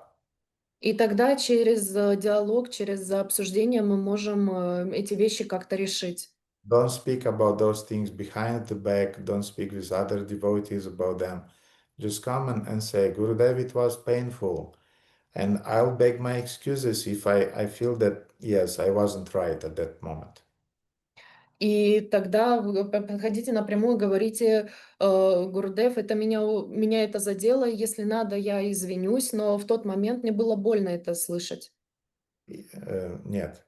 Вы- Вы должны прийти и сказать, Гурудев, мне было больно, вы сделали мне больно, мне было больно. вымысел. Мгм. И если я пойму, что да, я был неправ, я извинюсь. Для меня не проблема как бы извиниться. And the same way with Guru Mata. Sometimes, I mean, she's less sentimental than me, actually. Она менее сентиментальная, чем я на самом деле. She can cut. Она может отрезать, сказать, как отрезать. She's straightforward. Она прямолинейна. And actually, that's exactly the reason why many disciples who are interacting with her love her. Exactly because of that. Because she's straightforward, she's not hiding things. She's not political minded. И поэтому многие преданные любят ее, когда и взаимодействуют с ней, потому что она говорит все напрямую, и она не смягчает углы. И она не политик, она Не не политик. играется в политику. I may be sometimes more political because I know many more other things to take into consideration. Я могу играться в политику, потому что у меня есть много другой информации, которую я должен принимать во внимание, когда что-то происходит. Therefore, in the same way as you are learning to be disciples, we are learning to be the spiritual masters who would take care of you in the best way. Поэтому точно так же, как вы учитесь быть учениками, мы учимся быть духовными учителями, которые позаботятся о вас самым наилучшим образом. We are local spiritual masters. We are not traveling spiritual masters. Мы локальные, местные духовные учителя, мы не путешествующие духовные учителя. It's very easy when I'm coming to London, when I'm coming to, I don't know, some Vienna, or when I'm coming to Moldova somewhere, we are saints there for devotees. И когда мы приезжаем в Лондон или в Вену, мы там святые для преданных. And devotees are kind of like, you are the best kind people we ever met. И преданные такие, вы самые лучшие, добрые люди, которых мы когда-либо встречали. And we are thinking usually, yes, just come to our Sunday programs. Let's work together for a little bit and you'll see. И тогда мы говорим, да, приезжайте к нам на воскресные программы, давайте с вами немного поработаем, и тогда посмотрим, как вы заговорите. And best devotees sometimes are comparing us with other spiritual masters. И тогда преданные иногда сравнивают нас с другими духовными учителями. And I'm saying it's easy to be a traveling guru who is traveling each 3 days from one temple to another temple and who is not taking responsibility to educate local people. It's very easy that.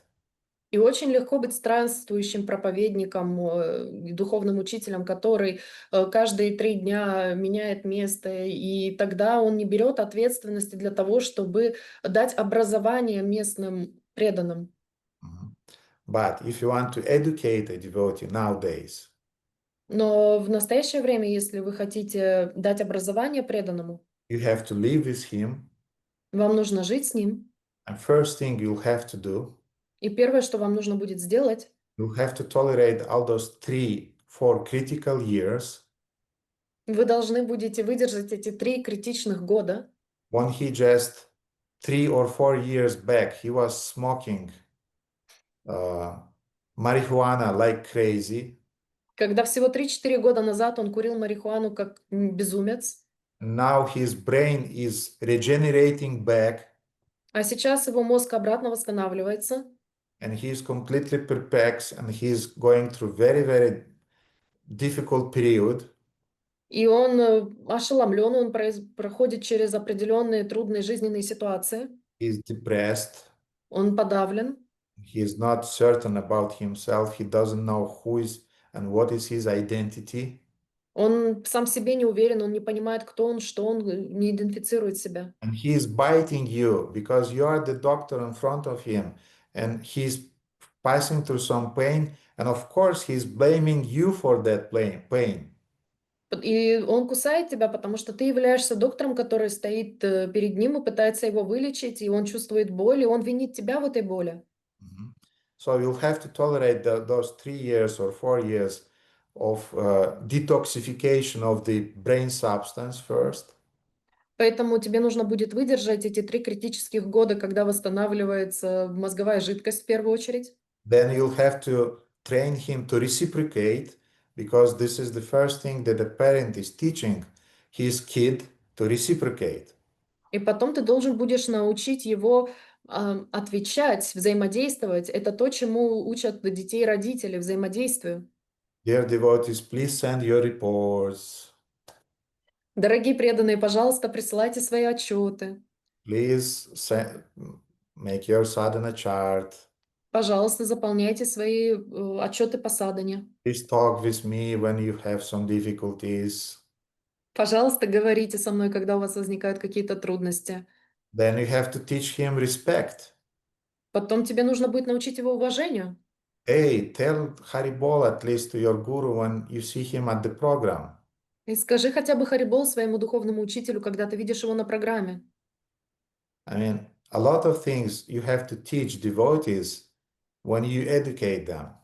Много вещей, которым ты должен научить преданных, когда ты их даешь им образование.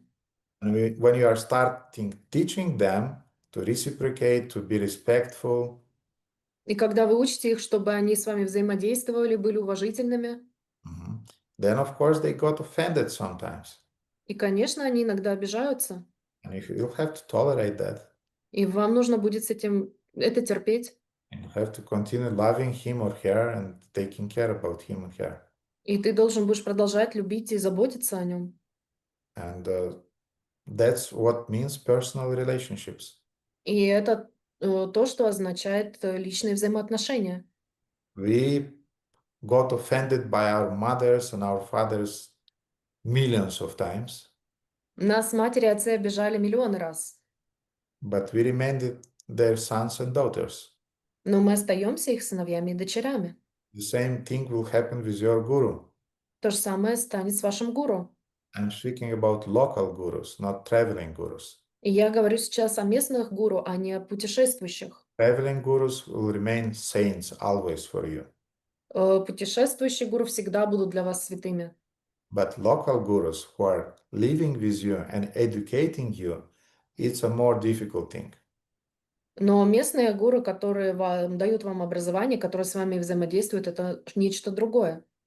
Therefore, Krishnakanta, if something like that is happening, you just come to Guru Mata and speak with her. Поэтому, Кришнаканта, если что-то такое происходит, ты просто подходи к Гурумате и говори с ней об этом. Speak humbly and say, Guru Mata, I was a little bit hurt,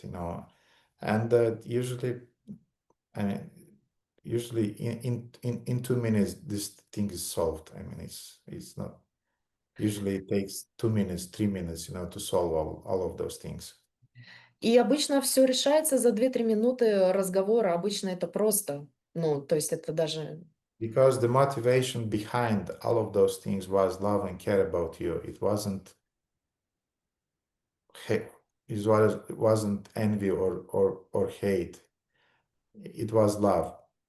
Потому что всегда за этими вещами присутствовала любовь и забота, и никогда это не было завистью или желанием обидеть.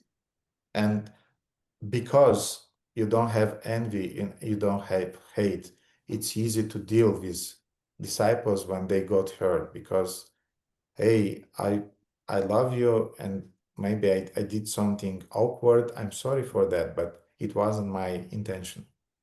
И когда у тебя нет зависти по отношению к преданным и к ученикам, тебе очень легко с этим справляться, потому что ты можешь легко подойти и сказать: «Эй, не это имелось в виду, и я не хотел тебя задеть. И как обстоят дела?»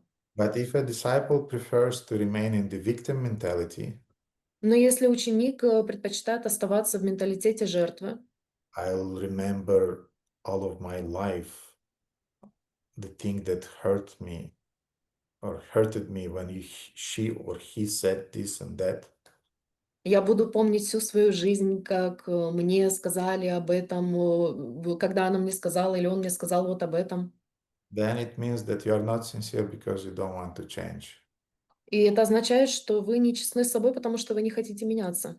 And you just found a justification to remain in your comfort zone and to go on living with your anarthas. И что вы выбрали путь не меняться и продолжать жить вместе со своими анархами. Therefore, this victim mentality is very, very convenient for some devotees, unfortunately. Поэтому это настроение жертвы, к сожалению, очень подходит многим преданным, оно очень комфортно для них. Because you don't accept the responsibility, you put the responsibility on others. Потому что вы не берете на себя ответственность, вы перекладываете эту ответственность на других. Therefore, be mature and learn to interact on the personal level with your mentors. Поэтому будь зрелой и учись взаимодействовать на личностном уровне со своими наставниками, With your counselors and with your spiritual masters. со своими наставниками, со своими менторами и духовным учителем. The problem of devotees is often that they have this mentality of black and white. И проблема преданных, что у них есть этот менталитет черного и белого. Can I say that my mother is a saint? Могу ли я сказать, что моя мама святая? No. Нет. I know things in the character of my mother, Я знаю, какой характер у моей матери. but she Но is the source of my nourishment, psychological nourishment of my how do you say, when some crisis is there, she knows how to put me back on track. и она является источником моего питания, духовного напитывания, и она поддерживает меня в трудных критических ситуациях и знает, как вытащить меня из них. And I had a phase in my life when I said, no, never more again I'm associating with my mother. И были моменты в моей жизни, когда я сказал себе, все, никогда больше в жизни я не буду общаться со своей матерью. But then I felt like an orphan. Но потом я почувствовал себя сиротой.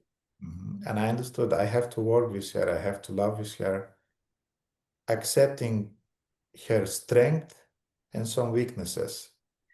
И я тогда понял, что я буду взаимодействовать с ней, разговаривать с ней, принимать ее слабые стороны. That's exactly what's happening in the reports that devotees are writing me often. И именно это происходит в докладах, отчетах, которые пишут мне преданные. Because there is a question, what are your relationship with your counselor?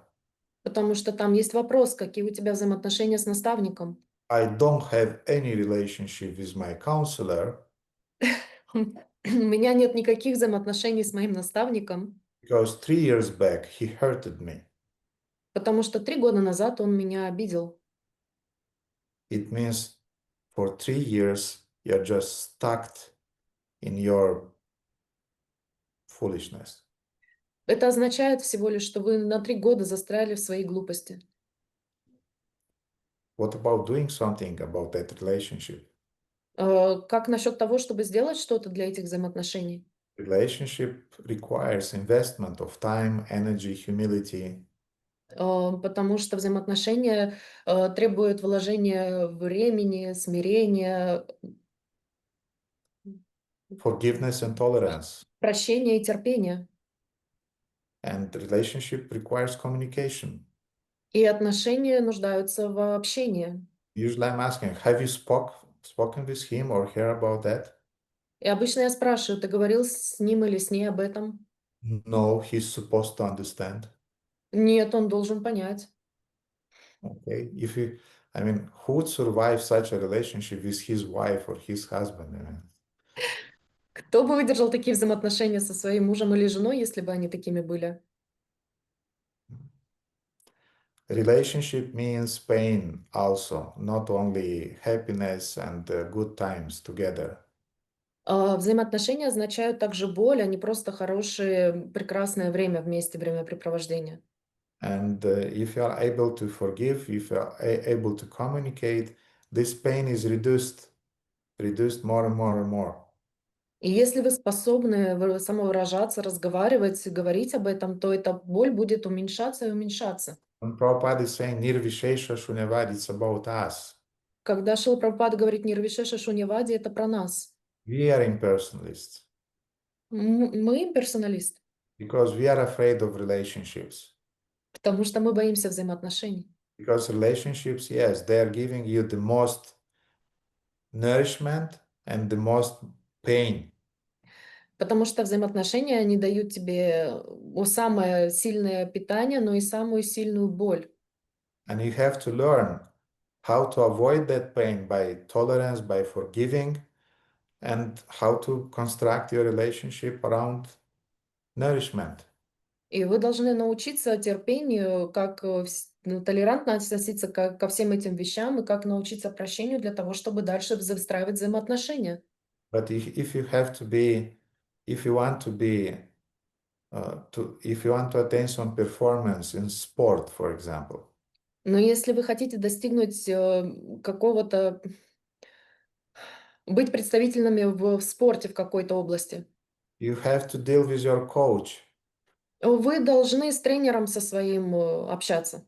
Those who had a coach in their life, they know the coaches are most insupportable people ever.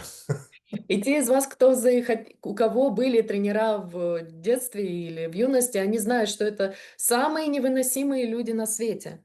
But that's exactly those coaches are transforming you into a human being. Но те же самые тренера превращают вас в человеческое существо. If you want to be an artist, Если вы хотите быть художником, you have to tolerate your professor. вам нужно выдерживать своего профессора. I had a few professor artists. У меня было несколько профессоров, художников. They were the most crazy people I knew in my life.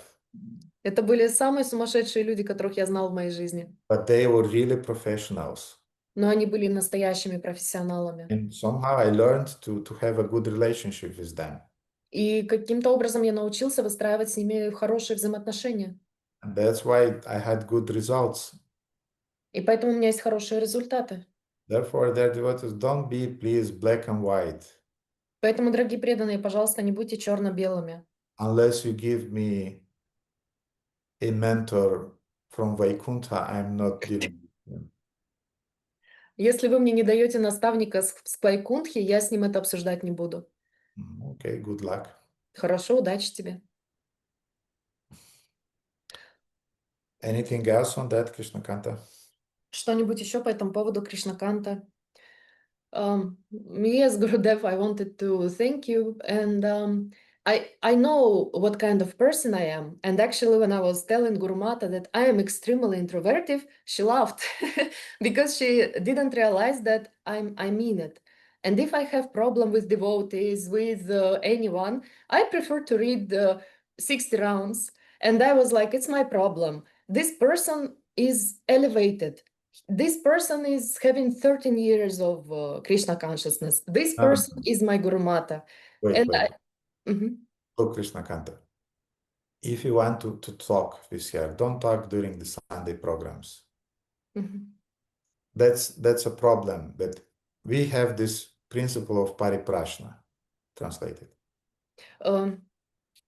Я, когда общалась с Гуруматой, я ей сказала, что я очень интровертный человек. Она засмеялась, но на самом деле это так и есть. И мне, в принципе, очень сложно говорить с людьми и общаться, особенно говорить о проблемах. И когда дело идет о том, чтобы говорить с кем-то, наставником, который 13 лет практикует, или о Гурумате, который вообще лучше, ну, это святой человек, и тогда у меня возникают проблемы с этим. Мне лучше прочитать 60 кругов, почитать списание, потому что я осознаю, что это мои проблемы.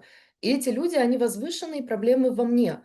И Гурудев говорит, что это принцип парипрашны, когда вы хотите поговорить с Гуруматой, не говорите с ней на воскресных программах. So we have this principle given by Krishna, pariprashna, which means to put questions. У нас есть этот принцип, данный нам Кришной, что означает парипрашна, задавать вопросы. Pariprashna means not just putting questions, but it means a dialogue.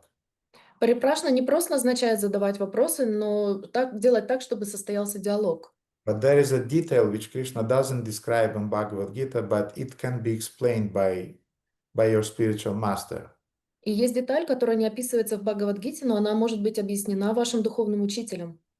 Pariprashna should be asked in a proper mood, Парипрашна должна задаваться в подходящем умонастроении, in a proper time, в подходящее время in a proper circumstances. и в подходящих обстоятельствах. If you are rushing in the airport and your disciple is saying that I want to talk now a matter about birth and death, it's not the most appropriate time to talk with your spiritual master about that topic now. Если ваш духовный учитель находится вместе с вами в аэропорту, и вы спешите на самолет, и он подбегает к вам и спрашивает Нет, наоборот. Он спешит на самолет, а вы подбегаете к нему и спрашиваете. о вопросах жизни и смерти, то вы можете понять, что это не самый подходящий момент для того, чтобы задавать такие вопросы. Or the spiritual master is going to take some prasadam and you're coming, Gurudev, Guru Maharaj, I have a very, very important question now. I should discuss it now. Или ваш Гурудев ест, и вы подбегаете к нему и говорите, у меня есть очень важный вопрос, который я хочу вам сейчас задать. You're uncultured Вы не культурны, because you don't understand when is the proper time to ask. потому что вы не осознаете, когда подходящий момент для того, чтобы задавать вопросы. It's not the problem in asking, it's the problem when you are asking. И проблема не в том, чтобы задавать вопросы, а в том, когда вы их задаете. Therefore, all those interactions that we have during Sunday programs, it's a war time now there. И когда мы находимся на воскресных программах, там происходит военное время. You have to deal with a lot of guests. Вам нужно справляться с гостями. You have to arrange a lot of things. Очень много вещей нужно организовать. You don't have time and energy there to discuss some personal issues. У вас нет времени и возможности поговорить о каких-то личных вещах. Therefore, if you want to talk with anybody, you appoint a time, a proper time. Поэтому, если вы с кем-то хотите что-то обсудить, вы просто назначаете время определенное для встречи. And then the person will be there for you to talk with you, not in a rush, but to talk with you, to listen to you, and to explain why he is laughing or she is laughing when you are saying something. И тогда этот человек вам объяснит, почему он смеется, когда вы что-то говорите, или еще какие-то, если вещи происходят. Therefore, don't expect from the Sunday programs, to have some substantial dialogues, absolute truth revealing dialogues. It's not the proper time there.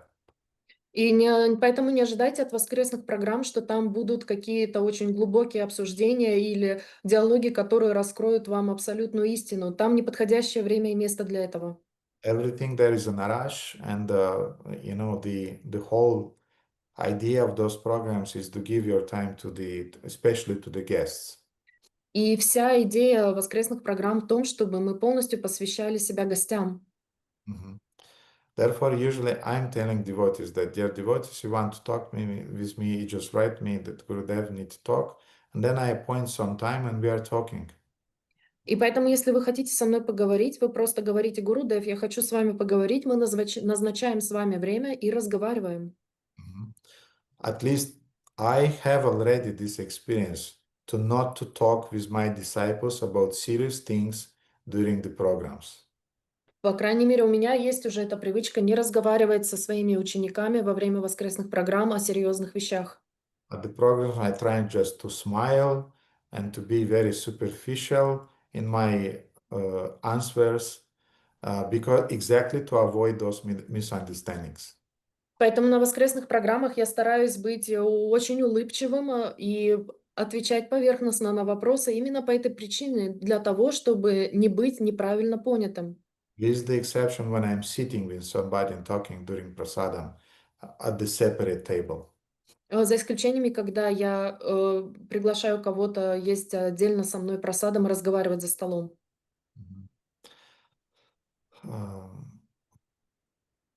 Therefore, if you want to talk with Gurmata and clarify things, you just tell her, Gurmata, I need to talk with you. I need an hour. I need half an hour, but I need to talk with you, and she will be there for you, for sure.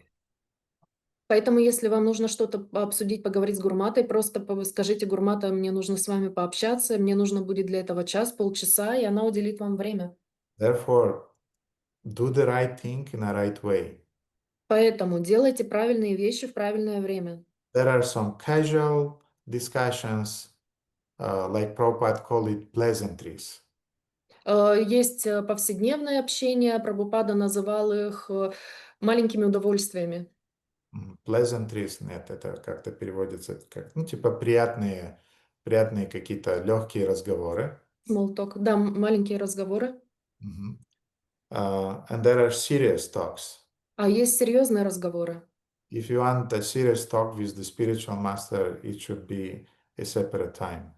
И если вы хотите поговорить по-серьезному со своим духовным учителем, у вас для этого должно быть отдельное время. Don't expect serious interactions during the programs, during the time when you are going to the airport, during the time when he maybe, I don't know, he's tired after a program, or maybe when he is driving. И не ожидайте глубоких диалогов, когда вы находитесь на воскресных программах, спешите в аэропорту, или когда едите, или находится он за рулем. He is a person and he should respect his boundaries as a person and learn to interact with him and with her according to their specific characters.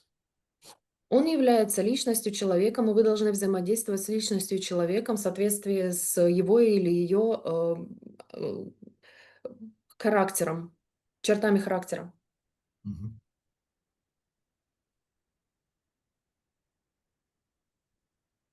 Thank you, Gurudev. Thank you for being open and sincere. Спасибо тебе за то, что ты была открытой и честной. And I'm sorry, before other devotees, maybe they were a little bit personal, for related to Krishna Kanta, but I thought that the things we discussed will be useful for other devotees also. Я извиняюсь перед всеми преданными остальными, потому что некоторые вещи были довольно личностными, но личные для Кришна Канты, но я уверен, что это принесет благо всем нам, то, о чем мы услышали. Okay, we can talk more. So, Radhakanta, please. Мы можем еще поговорить, пожалуйста, Радаканта. Харе Кришна, дорогой Гурудев, примите, пожалуйста, мои поклоны. Вся слава Шли Прабхупаде, Парам Гурудеву, Шри Гурумати и вам. Спасибо вам большое. У меня 3 вопроса, но я задам один, если позволите, потом еще. Вот. И у меня один такой вопрос. Дурацкий, может быть, немножко, но беспокоит. Много раз про экадыши. Вы говорили, что цель экадыши, естественно, это не диета, и главная цель экадыши — разгрузить, снизить минимально наши физиологические потребности, чтобы больше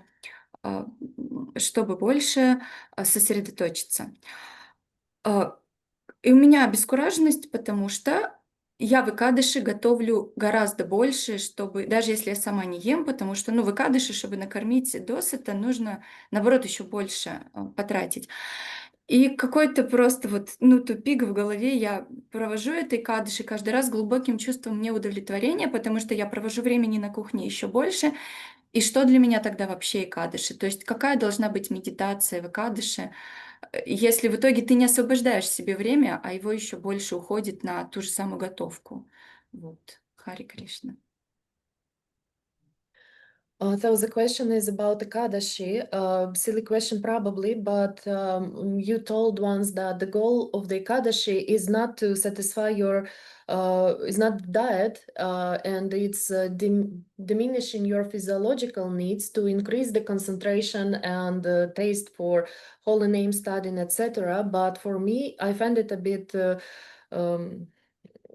strange because I cook more in Ekadashi to get more, to get satisfied, to not feel hunger. So I spend more kitchen in kitchen that time, and now I don't understand what is Ekadashi for me, because practically I'm doing vice versa of what you said, and I spend more time in the kitchen cooking.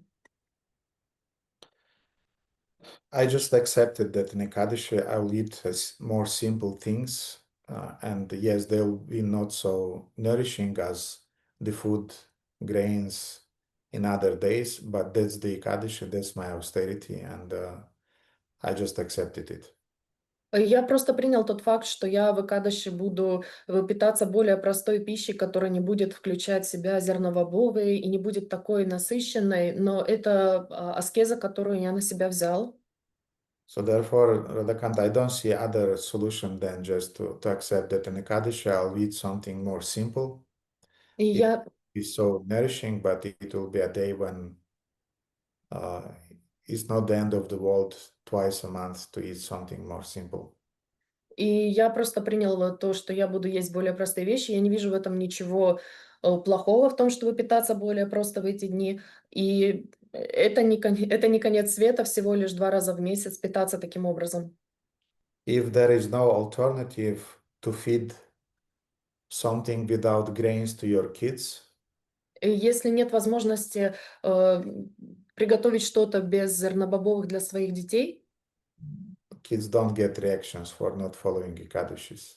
у детей не возникает кармических реакций от неследования Экадаша.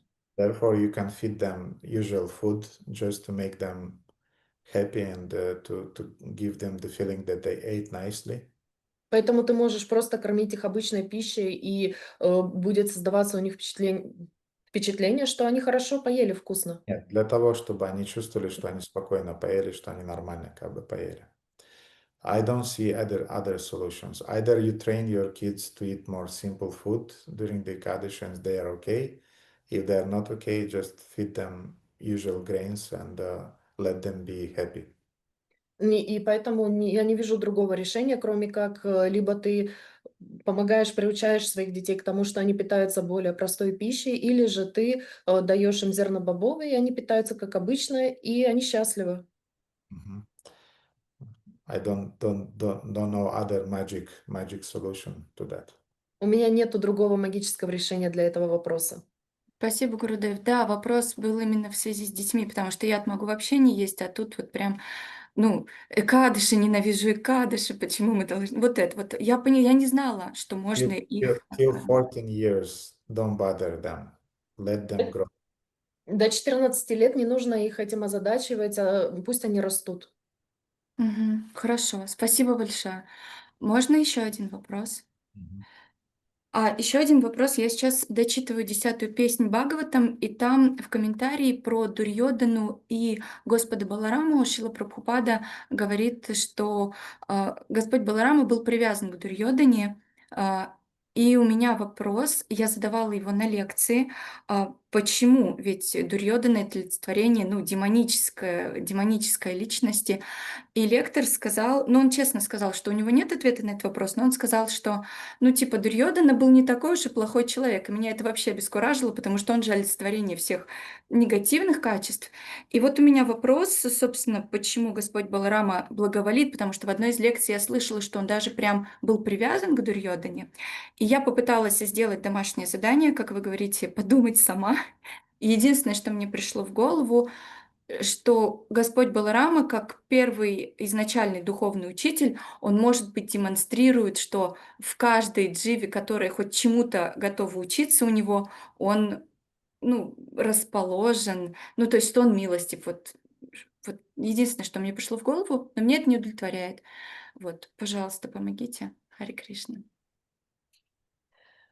So the question is about 10th canto and purpose, which I read, which is about Duryodhana and Balarama. I heard that Balarama was sort of attached with affection to Duryodhana, and I couldn't understand why. And I tried to ask the lecture about this situation, but he honestly said that probably Duryodhana wasn't such a bad guy after all, even if he had demonic nature. But this put me into more questions. So I tried to do homework as you usually suggest us to do. And I thought that maybe because Balarama was initial guru, he is ready to to give affection to any person who is ready to learn, and thus Duryodhana evoked some affection from his part. But this homework also is not satisfying me, so I would like to hear your answer on that. It's not that Lord Balaram was attached to Duryodhana. Это не про то, что Баларама был привязан к Дурьёдане. He had some sympathy towards Duryodhana. У него была симпатия к Дурьёдане. Little sympathy. I mean, it wasn't that he was a fan of Duryodhana, but he had a little sympathy towards Duryodhana. Небольшая симпатия, которую он испытывал к Дурьёдане. According to the principle of yeyatham mam prapadyante that Krishna is describing in Bhagavad Gita. В соответствии с принципом, который Кришна описывает в Бхагавад-гите. Yeyatham mam prapadyante. Which means that I reciprocate with people according to their attitude towards me. Что означает, я взаимодействую с людьми в соответствии с их отношением ко мне. Therefore, Duryodhana, he wanted to learn the art of fighting with clubs from Lord Balaram, and he accepted Lord Balaram as a guru in that sense. Поэтому Дурьёдана хотела обучиться искусству битвы на палицах с Баларамой, и поэтому он взаимодействовал с ним для того, чтобы получить это знание. He surrendered to Lord Balaram as a disciple. Он покорился Господу Балараме в качестве ученика. Lord Balaram reciprocated with him. И Господь Баларама с ним взаимодействовал, он ответил ему. In that narrow field of discipleship, of learning to fight on clubs. В этом узком коридоре взаимоотношений между учителем и учеником в искусстве битвы на палицах. Otherwise, of course, Lord Balaram was aware about Duryodhana's nasty character. А во всем остальном, разумеется, Баларама был осознан о всех негативных чертах характера Дурьёданы. But in this specific regard, Lord Balaram was reciprocating with Duryodhana. Но конкретно по этой теме Баларама взаимодействовал с Дурьёданой. And therefore he had a little sympathy towards him. И поэтому у него была некая симпатия по отношению к нему. Because he recognized in him this little ability of accepting the authority and to put himself in the position of a shishya, of a disciple. Потому что он признал в нем эту способность покорности и смирения, которая является качеством ашишья, ученика. Маленькую способность смириться и предаться, и это отражает качество шиши или ученика. But it wasn't an attachment, it wasn't something great, something big. No, it was just in this specific type of relationships. Но это не было чем-то большим или великим, это была просто симпатия в этом конкретном типе взаимоотношений. And Lord Balaram had to reciprocate with that. И Господу Балараму нужно было отвечать взаимностью на это. Therefore, Lord Balaram wasn't so pleased when Bhima smashed the tights of Duryodhana, because he hit Duryodhana with the club lower than the abdomen, and it wasn't right according to the rules of the fight on clubs. Поэтому Господь Баларама не был доволен, когда Бима раздробил бедра Дурьёданы палицей, потому что это находится в зоне, которая ниже живота, и таким образом это является запретом во время битвы, чтобы бить врага в ту область. But Krishna was smiling, and Krishna said, "Sorry, Balaram, but this was the only way Bhima could smash him." А Кришна улыбался и сказал: извини, Баларама, но это был единственный способ, которым он мог его победить. He arranged much more atrocities during his lifetime. Now he is just receiving karmic reactions. Он совершил много глупостей на протяжении всей своей жизни, а сейчас он просто получает кармические реакции за это все. And we have to protect Dharma. И мы должны защищать Дharму.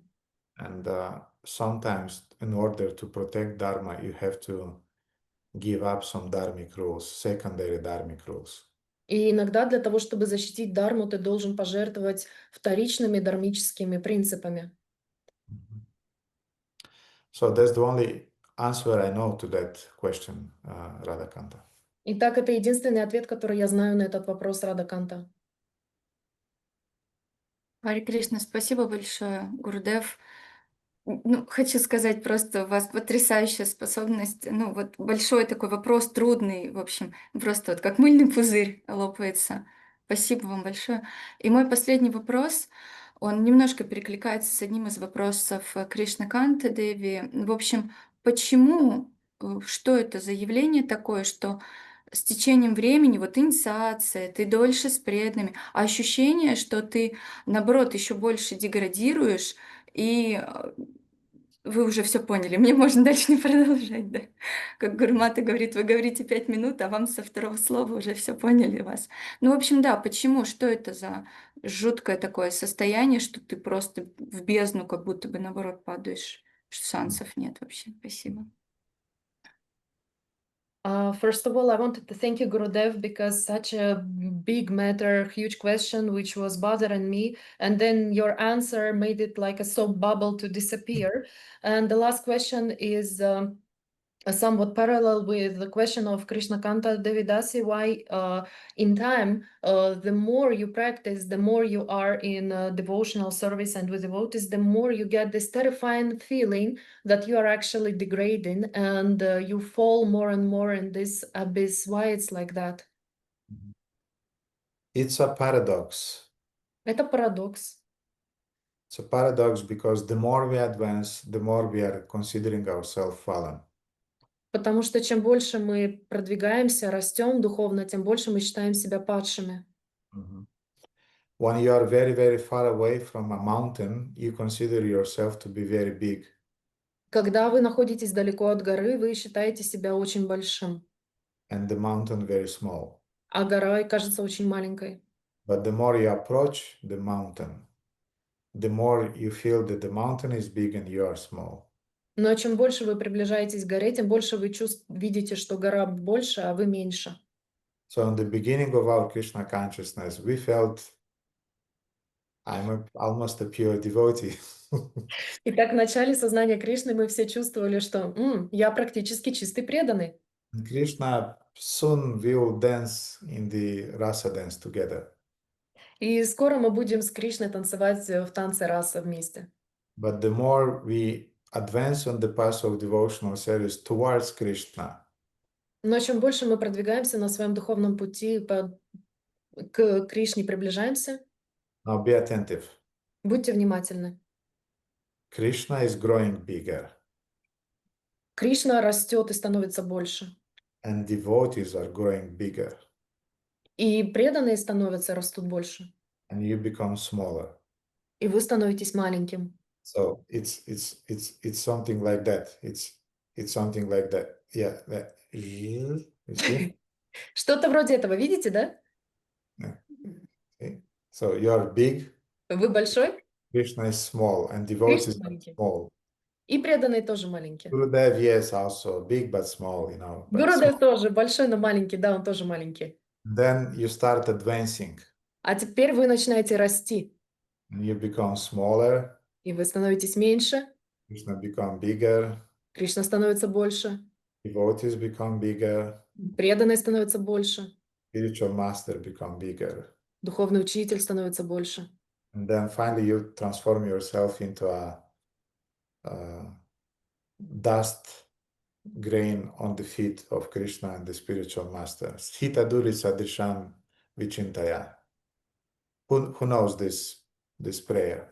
А потом, в конце концов, вы уменьшаетесь до размера частички пыли на лотосных стопах Кришны и духовного учителя. Кто знает этот стих, который я произнес? Sundar, say it. Ainanda tanuja kinkaram patitam mam vishame bhavam budau Kripaya tava pada pankaja sita duli sadrisham vichintaya. Yes, Theta Dule Sadrisham Vichintaya, that let me be just a particle of a dust on your lotus feet. Да, позволь мне быть пылинкой у твоих лотосных стоп. But when we just start our Krishna consciousness, we are a mountain, we are a rock, we are anything but not a particle of dust. Но когда мы начинаем свое сознание Кришны, мы являемся скалой, камнем, утесом, но никак не маленькой пылинкой. Therefore, Radhakanta, I don't know, this is just a paradox of spiritual life. Поэтому Радаканта — это просто парадокс духовной жизни. The more you advance, the more humble you feel. Вот чем более ты продвигаешься на духовном пути, тем более смиренным ты себя становишься, чувствуешь. The more you advance, the more helpless you feel. Чем больше ты растешь, тем больше беспомощным ты себя чувствуешь. And that's the reason why our previous acharyas, they wrote all of those beautiful bhajans. И это причина, по которой предыдущие ачарьи написали нам столько красивых баджанов. Gurudev Kripa Bindudiya, that their spiritual master, give me at least a drop of your mercy, because otherwise I don't have any chance. Духовный учитель, дай мне, пожалуйста, хотя бы каплю твоей милости, потому что иначе у меня нет никаких шансов. Shri Krishna Chaitanya Jive Doya Kore, Swapashada Swiyadama Tava Avatore. O Lord Chaitanya, please be merciful to me. You descended from the spiritual world with your eternal associates to teach us Sharanagati. О Господь Чайтанья, будь благосклонен ко мне, милостив ко мне. Ты снизошел с небес вместе со своими спутниками для того, чтобы научить нас Шаранагати. But in the beginning of the spiritual life, Но в начале духовной жизни we are feeling ourselves very powerful. мы чувствуем себя очень сильными. We don't need counselors, we don't need friends in Krishna consciousness, we don't need senior devotees. Нам не нужны наставники, нам не нужны друзья, нам не нужны старшие преданные. You'll make it. И я смогу это сделать. We'll break the spiritual world. Мы просто разорвем этот мир пополам. And so on. But the more you advance, the more helpless you feel. Но чем больше вы продвигаетесь, тем более беспомощным вы себя ощущаете. The more help you expect from devotees around you. Тем больше помощи вы чувствуете необходимость помощи от преданных. That's how you develop the quality of a Madhyama Adhikari, which is called Maitri. И так вы развиваете в себе качество Мадьяма Адhikari, которое означает Майтри. Maitri means to be friendful with devotees, to build friendful, deep relationship with them. Майтри означает быть другом преданных, развивать с ними глубокие дружеские отношения. Because otherwise, alone, fighting alone, you feel you don't have any chance. Потому что один в поле не воин, и ты не можешь сражаться с одним, у тебя нет шансов. But a Kanishta Adhikari Но Каништа Адhikari, is a lonely warrior. он одинокий воин. You know, like in those Hollywood movies, when a big macho policeman, he's dealing with all these mafia guys, and then his boss is giving him an assistant. Вы знаете, в этих голливудских фильмах такой мачо-полицейский, который он в одиночку сражается со всеми плохими парнями, побеждает их в одиночестве. Usually half of the movie is about how, or even the whole movie is about how this big macho policeman is building his relationship with his assistant that the whole time he's putting down. И на протяжении половины или даже всего фильма мы наблюдаем, как этот мачо-полицейский взаимодействует со своим спутником, сотрудником, которого он все время принижает. So that's Kanishta Adhikari. He don't need assistance. Но вот такой, конечно, Адhikari, ему не нужна ничья помощь. No need for help, no need for prayers.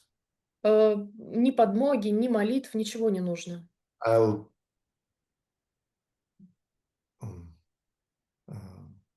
I'll be a party crasher, there is this expression. Есть такое выражение «король вечеринок», Да, или гвоздь программы.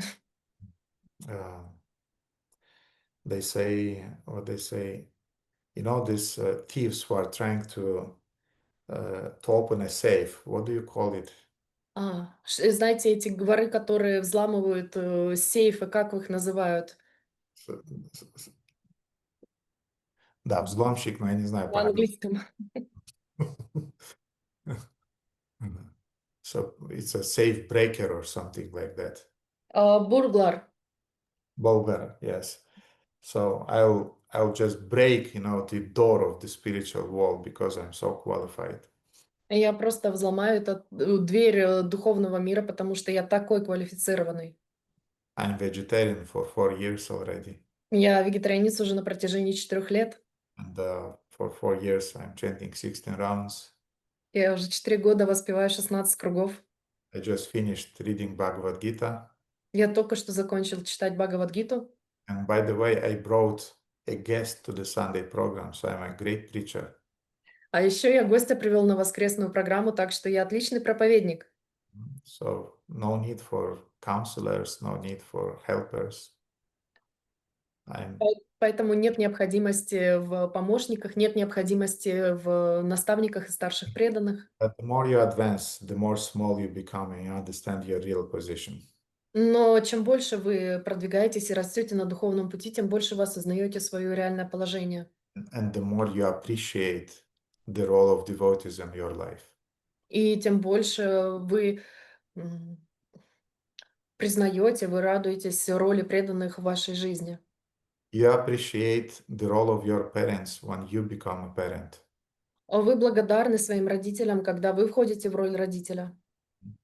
And usually in the men's case, it's after 45 years, Обычно в случае мужчин это примерно 45 лет, closer to 50 years. ближе к 50. Then they have the brain substance to understand all of those sacrifices that their parents are doing for them. Тогда у них становится достаточно мозгового вещества для того, чтобы осознать, какую жертву принесли их родители для их жизни. Before 40 years, the man's brain substance is not there yet. До 40 лет у мужчин мозги пока еще не на месте. So in the same way, when devotees are too young, they don't need any assistance, any blessings, any support. Поэтому точно так же, когда преданные молодые, им не нужна никакая помощь, никакой поддержки, никаких взаимодействий с преданными. But the more he advanced, the more he rely on the devotee's mercy. Но чем более он растет, тем больше он полагается на милость преданных. Спасибо большое, Гурудев. Можно 2 уточнения? Как быть с чувствами тогда, обескураженности, подавленности, страха? Это как дым от огня, это неизбежные чувства, которые сопровождают, которые надо просто терпеть? Can I ask an additional question? What to do with feelings about all that, with the frustration, with fear, with depression that you feel along that? You have to grow your healthy ego. Ты должна взрастить свое здоровое эго. And you have to be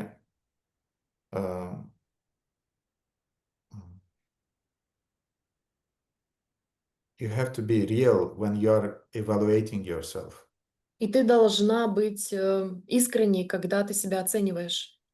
There are bad things in our character, or let's say weaknesses upon which we have to work yet. Есть негативные черты нашего характера или, скажем, вещи, на которые нам нужно еще поработать. But there are some good things in our character. Но есть также и хорошие вещи, положительные в нашем характере. If you allow your toxic mind always to concentrate only on the bad things in your character, И если в вашем токсичном характере есть концентрация только на плохих вещах, если вы позволяете вашему токсичному уму концентрироваться только на негативных каких-то вещах в вашем характере, then this will definitely drain your energy and will discourage you on the path of devotional service. тогда это вас точно истощит и отведет вас от пути преданного служения на пути Кришне. But you should remember also good things that you have. Но вы должны также помнить о хороших вещах, которыми вы владеете. So maybe you are very impulsive in your dealings with others. Возможно, вы очень импульсивны, когда вы взаимодействуете с другими. But from another side, you have the tendency to serve devotees. А с другой стороны, у вас есть желание служить, склонность служить преданным. So keep things in balance. Appreciate that, yes, I have bad sides, I have good sides. Поэтому сохраняйте вещи в балансе. Да, у меня есть негативные черты характера, у меня есть положительные черты характера. In general, the tendency would be that I'm weak, I'm helpless. В целом, склонность будет думать, что да, я беспомощный, слабый. But even in that state that I am, I still will go on serving Krishna. That should be. Но даже в том состоянии, в котором я нахожусь, я буду продолжать служить Кришне. Такое должно быть умонастроение. Mhm. Otherwise, you just remain in your toxic mind and it's draining your energy. Иначе вы просто остаетесь в своем токсичном уме, и это иссушает вас, вашу энергию. Mhm. Therefore, even when you are advancing and you become humble, even there, the mind can find a way to divert you from the path of spiritual advancement. Поэтому, когда вы даже находитесь на этом пути, и вы истощаетесь, все равно ума, он подберет эту замочную скважину, подберет ключ для того, чтобы отвести вас от истинного пути. I'll have to close my door on the balcony because it's a wind there. So just a second. Мне нужно закрыть дверь на балкон, потому что там ветер, поэтому одну минутку.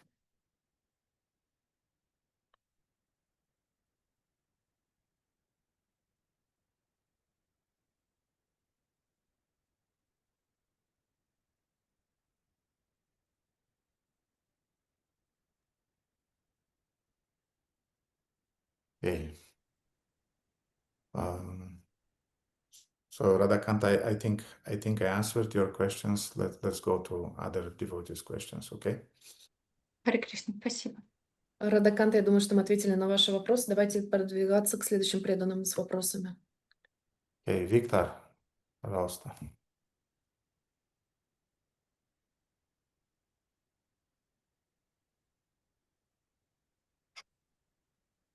Хари Кришна, дорогой Гурудев, примите, пожалуйста, мои поклоны, вся слава Шриле Прабхупаде, всем преданным. Я для начала хочу поблагодарить вас за пример стратегического мышления и протекционизма своего дела Шрилы Прабхупады. И вот эта история, она очень такая мощная и вдохновляет. Спасибо вам большое. Вот то, что сегодня озвучали вопросы. Спасибо, Кришнаканте, за неудобные вопросы. Обращайтесь. Нет, на самом деле это очень вдохновляет. Такой пример как бы защиты, как бы ятры, защиты преданных, паствы своей, как бы это актуально очень. Перевода не будет, я могу дальше говорить, да?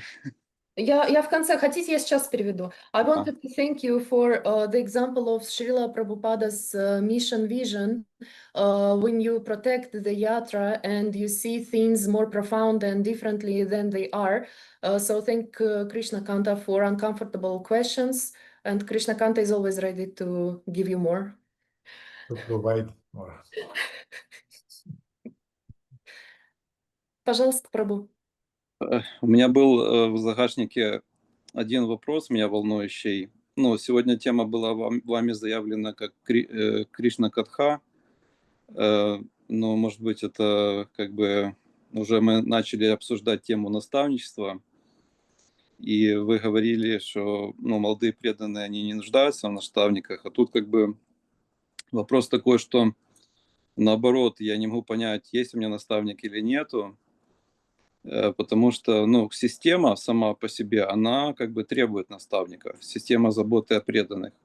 Если ты там заполняешь какую-то анкету или что-то подобное, тебя обязательно спросят, кто твой наставник. Вот. Но когда ты... есть даже преданные, которые как бы уполномочены там, заниматься служением, наставничеством. Но когда ты спрашиваешь, там, можно вы будете моим наставником, там, как-то в таком духе, говорят, о, Прабху, вы что, это такой уровень, как бы я не готов, там, это все, как бы, знаете. скромничают или как бы не хотят. И нам сказали, что у нас в Житомире вообще нету квалифицированных преданных, которые могли бы заниматься таким служением. То есть, получается, мы локально, у нас нету наставников. А что такое вообще наставник тогда? Что это человек, который тебя знает, с которым ты можешь как бы делиться какими-то там моментами, там хорошими, плохими. И получается какой-то замкнутый круг. Система говорит, типа, мы должны о вас заботиться, у вас должны быть наставники, но как бы по факту как бы ничего не получается, ну, в моем случае. И я понимаю, что наставник это как бы это не так просто. То есть есть формальный наставник, а есть человек, с которым ты там много прожил и как бы и тебя знает, и у вас есть ну, хорошие отношения. Кому-то повезло иметь такие отношения, а кому-то не повезло, но система требует от него как бы скажи имя наставника своего. Вот так.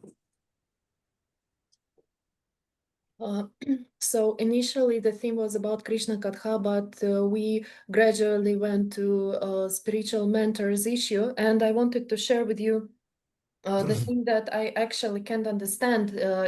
Prabhu cannot understand if he actually has any spiritual mentor, because if you have, for example, some questions in the questionnaire, you have to put the name of your spiritual mentor, and Prabhu feels like he doesn't have any. And when he comes to the devotees, they usually are staying humble, and they tell him that it's a huge level, and or maybe they just don't want to. And it was said that here in Zhytomyr we don't even have qualified persons who can be considered to be spiritual mentors. And now I came to the question, what's actually spiritual mentor? It's the person who knows you, with who you spend few years, with who you share all your good and bad things. And some people got lucky to have such relationship. I am not among them, and it doesn't work on me. Although system requires a spiritual mentor, because system tells that you need to be taken care of, and someone has to know you and to help you to evaluate. But some people have it, some people don't, and I want to understand what to do with this. The system wants you to have a trained mentor. Система хочет, чтобы у вас был натренированный наставник. Therefore, the system, as far as I know, is sending to Zhytomyr, is sending some senior devotees on a regular basis. Поэтому, насколько мне известно, система присылает в Житомир периодически старших преданных с этой целью. Therefore, you can choose amongst those senior devotees appointed as counselors, maybe in Kiev Yatra or wherever.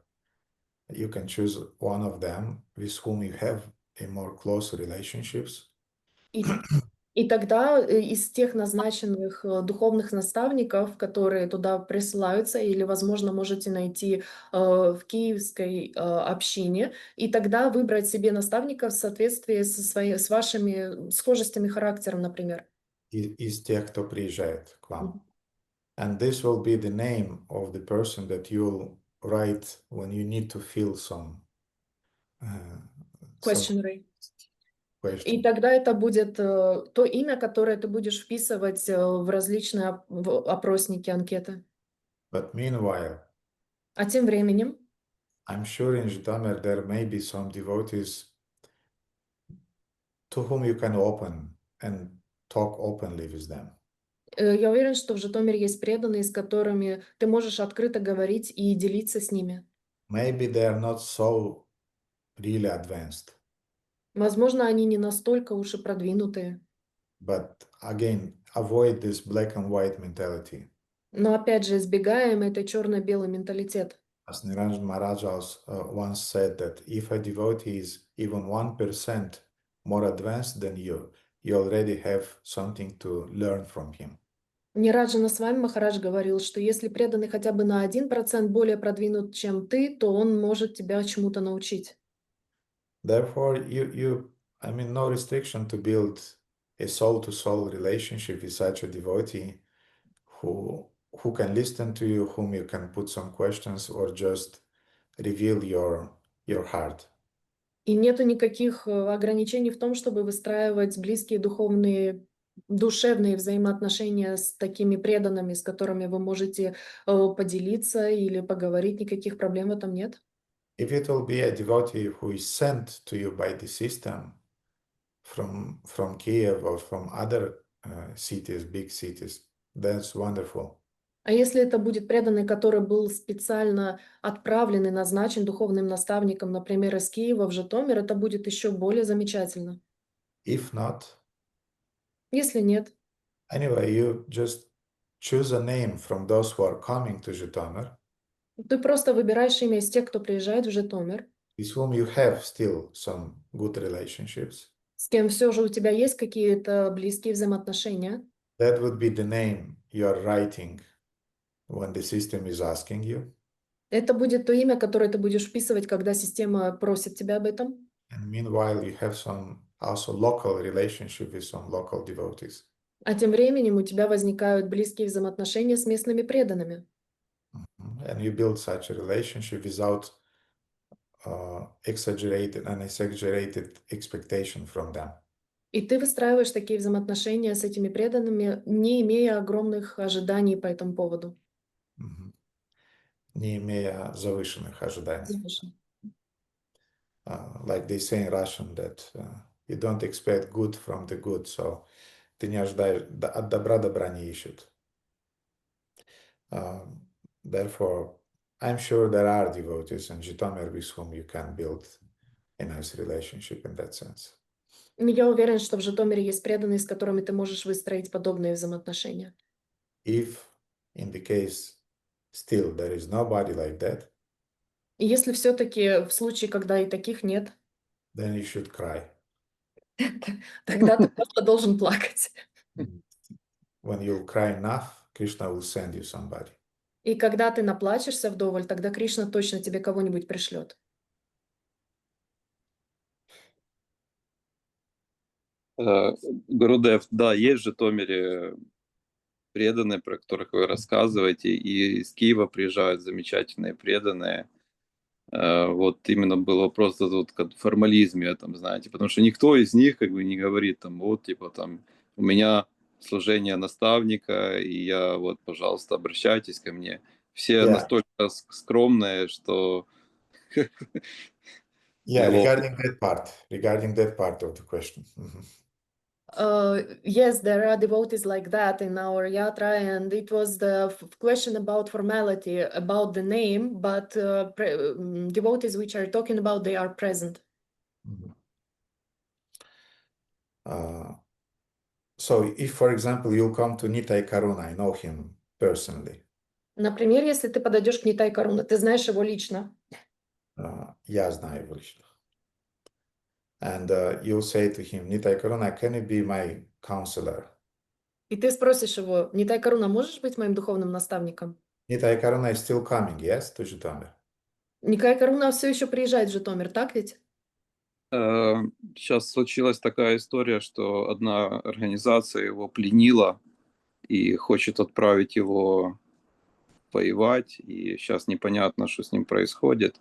И мы все молимся, чтобы все благополучно закончилось для него, и, в общем, такая сейчас тяжелая ситуация. Some organization here just took him and they want to send him to the war. So right now we are not, we don't actually know what exactly is happening with him. We are praying and hoping that everything will be solved soon. Sad to hear that. Да, тяжело об этом слышать. Но он приезжает к нам регулярно. Он один из первых, кто вот так хорошо относится к Житомиру и регулярно, постоянно приезжает, постоянно служит житомирским преданным.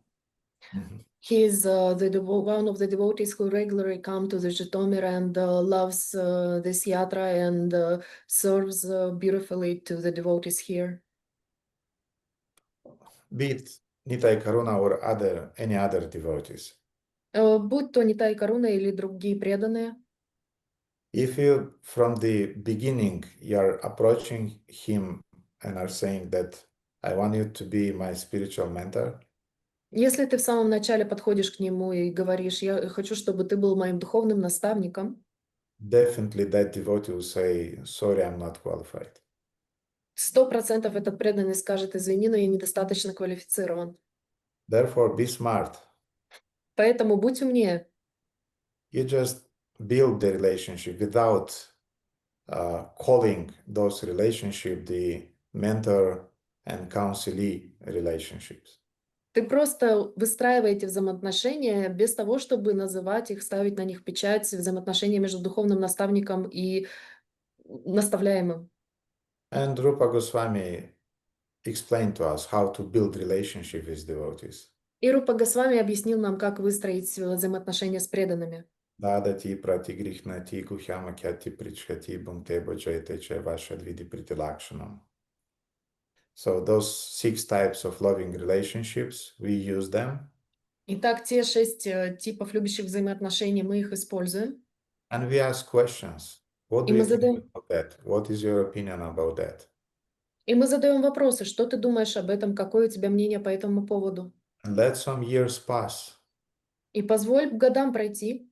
And then after a few years, when that devotee already knows you, he trusts you, И через несколько лет, когда этот преданный уже знает тебя и доверяет тебе, and he see that you really appreciate his answers, и он увидит, что ты по-настоящему ценишь его ответы, then you can put that question.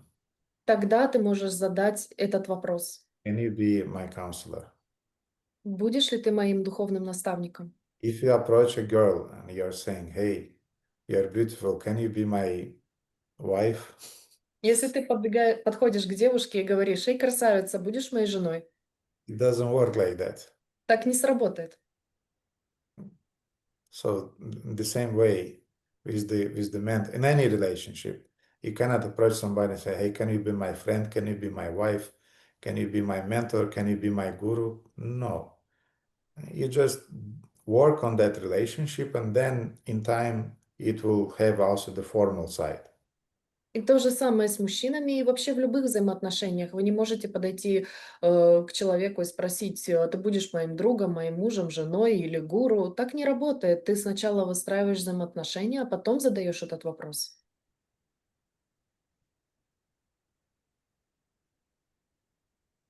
Спасибо большое, Гуруда. В принципе, вы ответили мне, как обмануть систему. Thank you, Gurudev, for giving me a tip how to cheat the system. I would not use the word how to cheat the system. Я бы не использовала словосочетание как обмануть I систему. would use the word how to work in the frame of the system and at the same time be, how to say, non-systematic. Я бы назвала это как работать в рамках системы и при этом не становиться в кавычках системным. Ну, все происходит, как вы говорите, устраиваются отношения. Вот. Ну, просто вот это смущает иногда, когда, знаете, вылазит окошко, типа, введите имя. Вот, и потом ты начинаешь думать, как бы, что делать. Everything is happening exactly how you said. The only problem was that space blank where I had to put my mentor and I didn't know what to do. Yeah, any system have its own has the побочный эффект, side effect. Side effect. У каждой системы есть свои побочные эффекты. But we need systems. Но нам нужны системы. You cannot avoid them. Вы не можете их избежать. Therefore, use the system, but don't let the system to use you. Поэтому используйте систему, но не позволяйте системе использовать вас.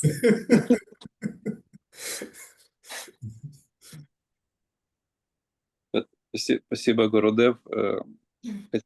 Хочу услышать больше вопросов от ваших учеников, которые здесь находятся в чате, которые, может быть, скромнее меня, и, ну, у них наверняка намного глубже вопросы и по Кришна-катхе, поэтому я больше не смею занимать ваше время.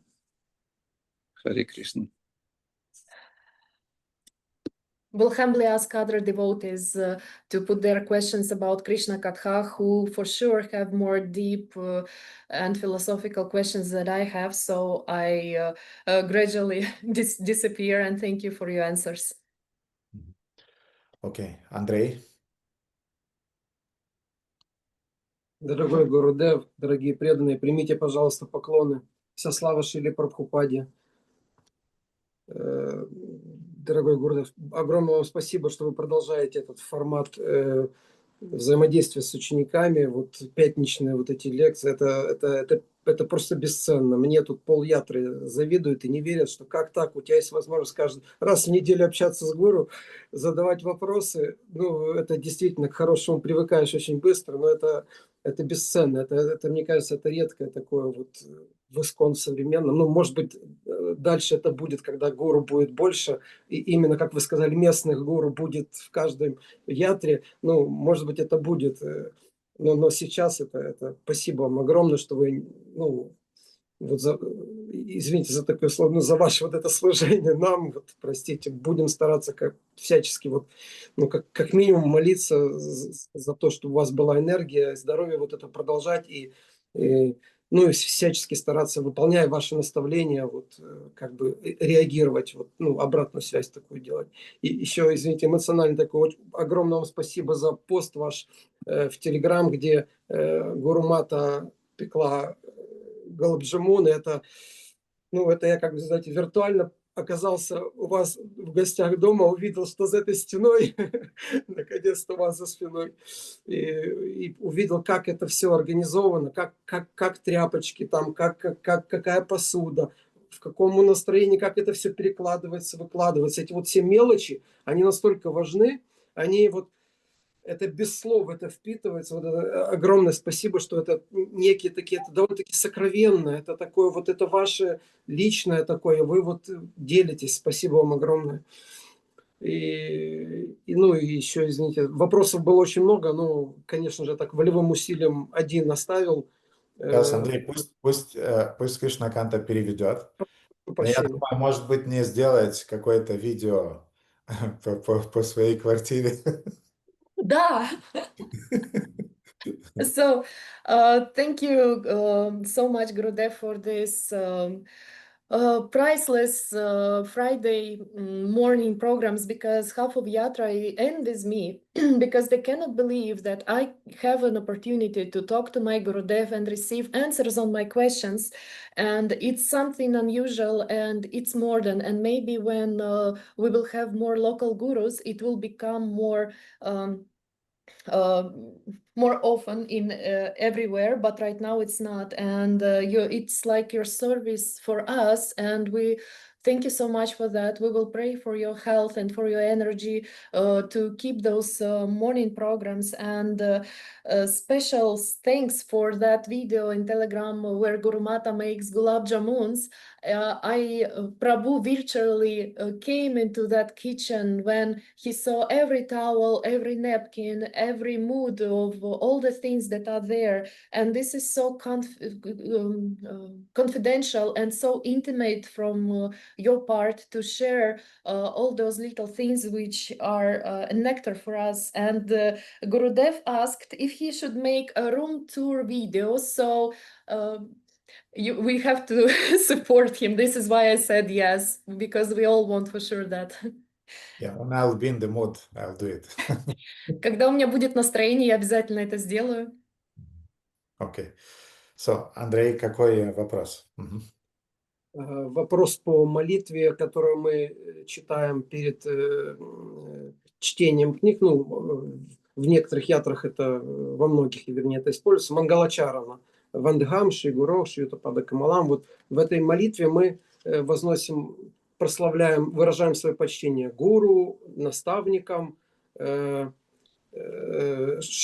Госвами Вриндавана, Шри Пачататве, и, ну, и в самом конце Шри Кришне и Шримати Радхарани и двум ее главным помощницам.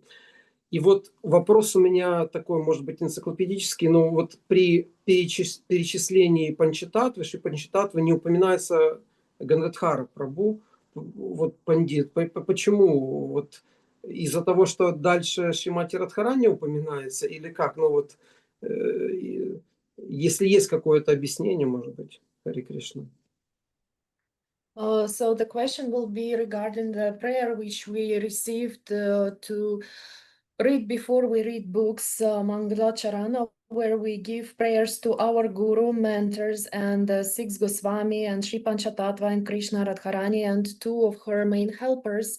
But for some reason, Gadadhara is not included in that prayer, and I wanted to ask this technical question: why he's not included, or it's because after that goes Srimati Radharani, or why is that? Yeah, it may be simple. It may be just because of the rhyme that he could not include Gadadhara. But I mean, the prayer in itself, it's supposed to offer respect to all the great acharyas and great prominent devotees. And yes, he's present in the form of Srimati Radharani in that shloka. Я думаю, что ответ простой. Здесь было дело в рифме, и вы не сможете срифмовать, если вы добавите туда Гададхару. Но в целом там прославляются все великие преданные и ачарьи. И, конечно же, он присутствует там в форме Радхарани, которые уже включены в эту молитву. You cannot include everybody in all of those prayers. Therefore, it wasn't that the author excluded Gadadhar Pandit. It's just a matter of rhyme. И невозможно включить всех в каждый стих, когда вы его делаете, особенно когда дело касается рифмы, но будьте уверены, что они все включены там, особенно когда присутствует Шримати Радхарани. Большое вам спасибо, Гарудав, за все. Харе Кришна. Hare Krishna. Okay, Chandramala Mataji.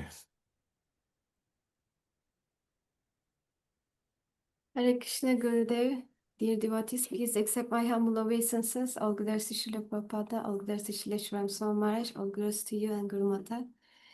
And thank you very much for this time for us that we are asking questions. I have many questions about different topics. May I ask two of them? Yes. We were listening the podcast and lectures of Srila Shri Swami Maharaj about the topic of satisfaction. And he said that we need to be satisfied with our varna, ashram, the country we are in, the services we have, the gender and everything. We have to be satisfied about it. And it's also related to mode of goodness, and it's the austerity of the mind. But also we see the example of Vyasadeva that he was dissatisfied. So how we can understand our dissatisfaction, if it is our toxic mind or if it is something that we need to look to grow, how we can distinguish this dissatisfaction, if it is healthy or not. Спасибо за время, которое мы проводим здесь на пятничных программах. У меня много вопросов из разных тем. Я бы хотела задать два из них. И первый вопрос состоит... Я надеюсь, что я тоже правильно поняла. Поправьте меня, Гурдев. Она прослушала подкаст Шрилы Шиврама с вами Махараджа с мужем, и была тема удовлетворенности. Идея в том, что мы должны быть удовлетворены своим положением, своей страной, своей варной, ашрамом и так далее, своими доходами, и это будет показывать гуну благости. Но в то же самое время существует неудовлетворенность токсического нашего ума, и она хотела бы сделать различение между неудовлетворенностью, которая положительная или неположительная, если я правильно поняла. Yes, generally a devotee is santushta satatam yogi. He is a yogi who is always satisfied. Обычно преданный является йогом, который всегда удовлетворен. Yatat madrida nishchaya. And he is he's determined in his path and so on. So, И он определен на своем пути и так далее и тому подобное. and generally, this santushta or tushti is a brahminical quality, which is very, very important. И сантушта или тушти — это браманическое качество, которое очень важно. And the Vedas is speaking a lot about santushta. И веды много говорят о сантуште. At the same time, there are Vedic instructions that there are some areas in our life in which we should never be satisfied. И также в Ведах говорится очень много раз, упоминается, что есть области, в которых мы не должны быть удовлетворены никогда. For example, I remember there is a statement in Mahabharata. Например, я помню утверждение из Махабхараты. Mahabharata is saying that there are things with which you should be always satisfied. В ней говорится, что есть вещи, которыми вы всегда должны быть удовлетворены. For example, you should be satisfied with your wife. Например, вы всегда должны быть удовлетворены своей женой. It's a hard one. Это сложное. You have to be satisfied with your meal. Вы должны быть удовлетворены своей пищей. And I don't remember this. The third one, I think it was work. You have to be satisfied with your profession. И третье, по-моему, это было связано с работой, со своей профессией. Вы должны быть удовлетворены. But the same Mahabharata verse is saying there are other things that you should never be satisfied. Но тот же самый стих говорит, что есть вещи, которые вы не должны быть удовлетворены никогда. You should never be satisfied by the quality of your japa. Вы никогда не должны быть удовлетворены качеством своей джапы. Вы здесь? Да. Да, я тут. So, yes, you should never be satisfied by the quality of your japa, of the chanting of your holy name. Вы никогда не должны быть удовлетворены качеством своей джапы, воспеванием святого имени. Should not think that I already achieved Shuddhanam. Не должны думать, что я уже достиг Шуданама. You should never be satisfied with your charity. Вы никогда не должны быть удовлетворены своей благотворительностью. There is always space to improve in the things that you are giving to the world.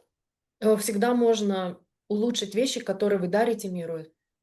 Therefore, yes, generally there are things that we should be satisfied, but in the frame of that general satisfaction, we should be careful not to be complacent, and therefore the Shastras is prescribing us keep an eye on things that are important, don't be satisfied with them, but it should not be in a kind of like, what is the word? I forgot the word. In a psychotic way, dissatisfied. Таким образом, мы должны быть удовлетворены, но мы не должны довольствоваться определенным положением. И есть моменты, в которых мы должны сохранять это положение неудовлетворенности или психической неудовлетворенности. Не-не-не. Но в то же время есть, то есть в целом мы должны быть удовлетворены. В то же время шастры предписывают нам, что есть вещи, есть некоторые отрасли в жизни, которые мы должны держать как-то под контролем. И для того, чтобы не быть расслабленными, мы должны чувствовать, что мы недостаточно там сделали, но мы не должны это превращать в какой-то психоз, как бы. И вот джапа и благотворительность относятся к ним. Этими вещами не надо быть удовлетворенными. Нужно всегда улучшать джапу, улучшать свою благотворительность.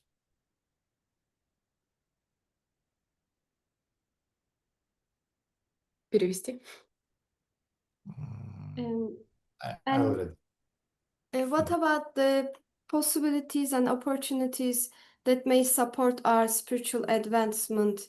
In this kind of things, we should be satisfied what we already have, or we should pray for more. И что нам может помочь улучшать эти вещи, в которых мы должны быть не удовлетворены? Как мы можем улучшить их? We should be satisfied in general, Мы должны в общем и целом быть удовлетворенными, but we should also be eager to get more. но также мы должны хотеть получить больше, But we should not demand them. но мы не должны этого требовать. You should command them. Мы должны просить об этом, Должны заслуживать это. заслуживать.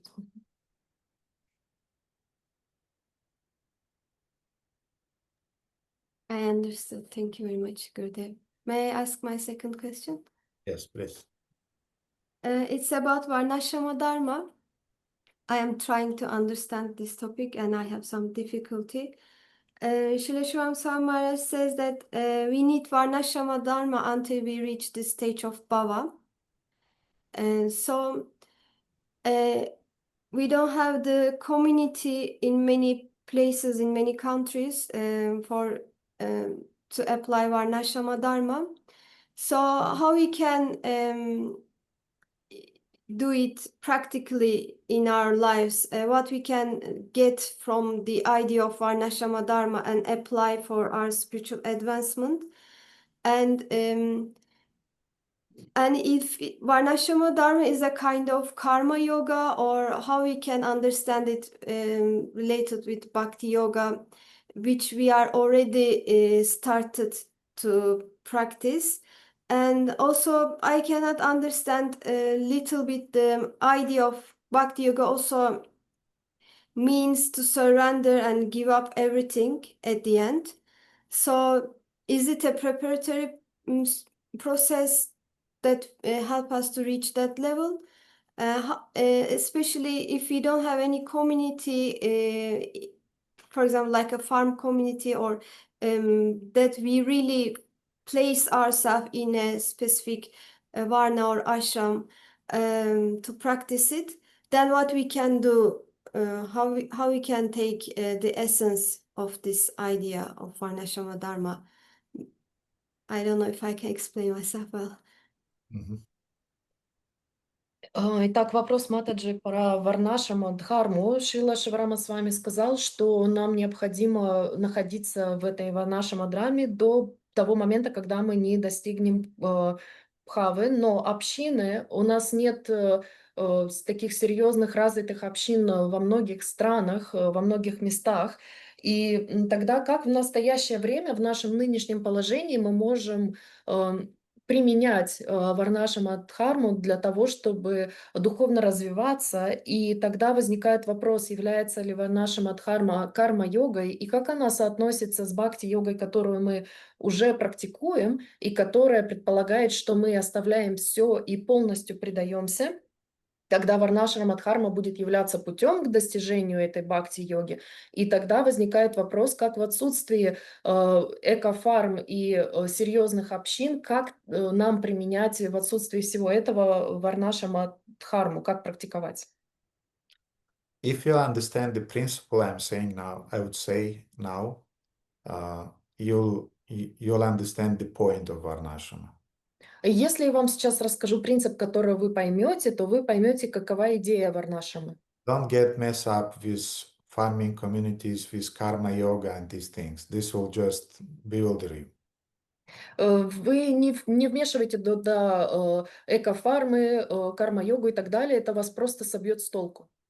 Varnashrama system is helping you to achieve the mode of goodness. Варнашрама помогает вам достигнуть гуны благости. From mode of goodness, you achieve pure devotional service. А из гуны благости вы достигаете чистого преданного служения.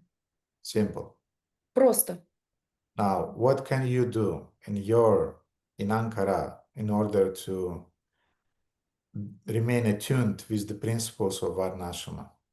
И что конкретно вы можете сделать в Анкаре для того, чтобы быть соединенными с принципами Варнашрамы? You have to cultivate those 21 qualities of a human being that Guru Maharaj is describing in that book about Varnashrama.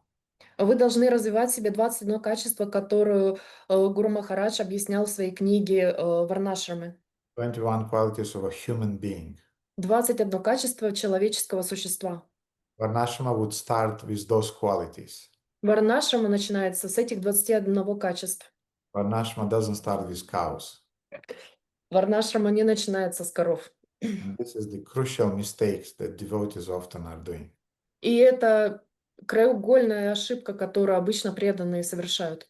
Let's build Varnashrama. Давайте построим Варнашраму. Let's import some cows. Давайте привезем коров.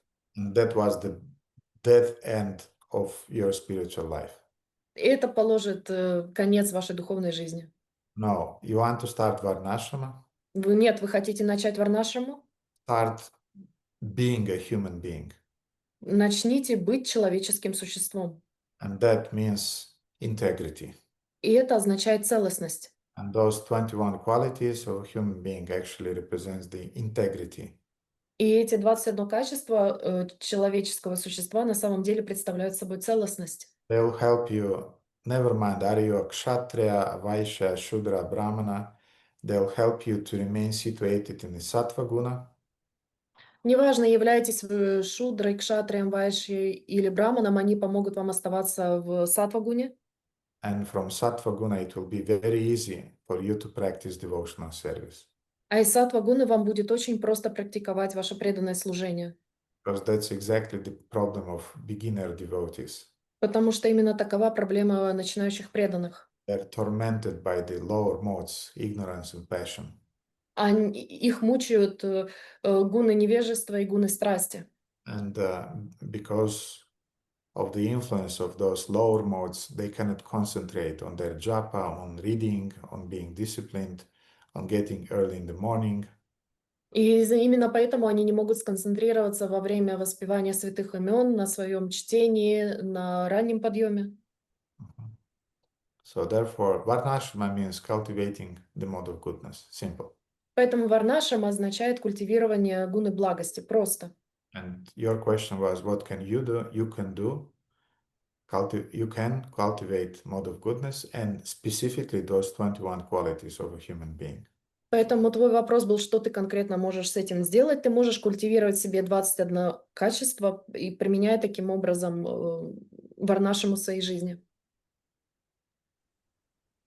Gurudev, would you please elaborate to cultivate, for example, one of these qualities, like, for example, tolerance? What you recommend for practice these 21 qualities, how you can cultivate it? Maybe you can give examples by using the quality of tolerance or other, maybe you want. Гурудев, не могли бы вы немного углубиться в тему и помочь понять, каким образом наилучшим образом мы можем культивировать в себе эти качества, взяв, к примеру, терпение, терпимость, как мы можем ее развивать, как мы можем это делать? First of all, you have to cultivate those qualities that you really feel that they're lacking in your character. В первую очередь вы должны развивать качества, которые вы чувствуете по-настоящему отсутствуют в вашем характере. Make a list Сделайте список of qualities that you feel that there is a lack in your character. в которых вы чувствуете, что отсутствует в вашем характере. Then make 3 of them the priority qualities.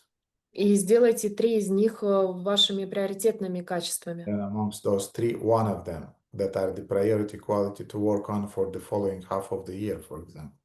И потом над этим приоритетным единственным качеством вы будете работать на протяжении, например, 6 месяцев. And it starts with studying what is this quality.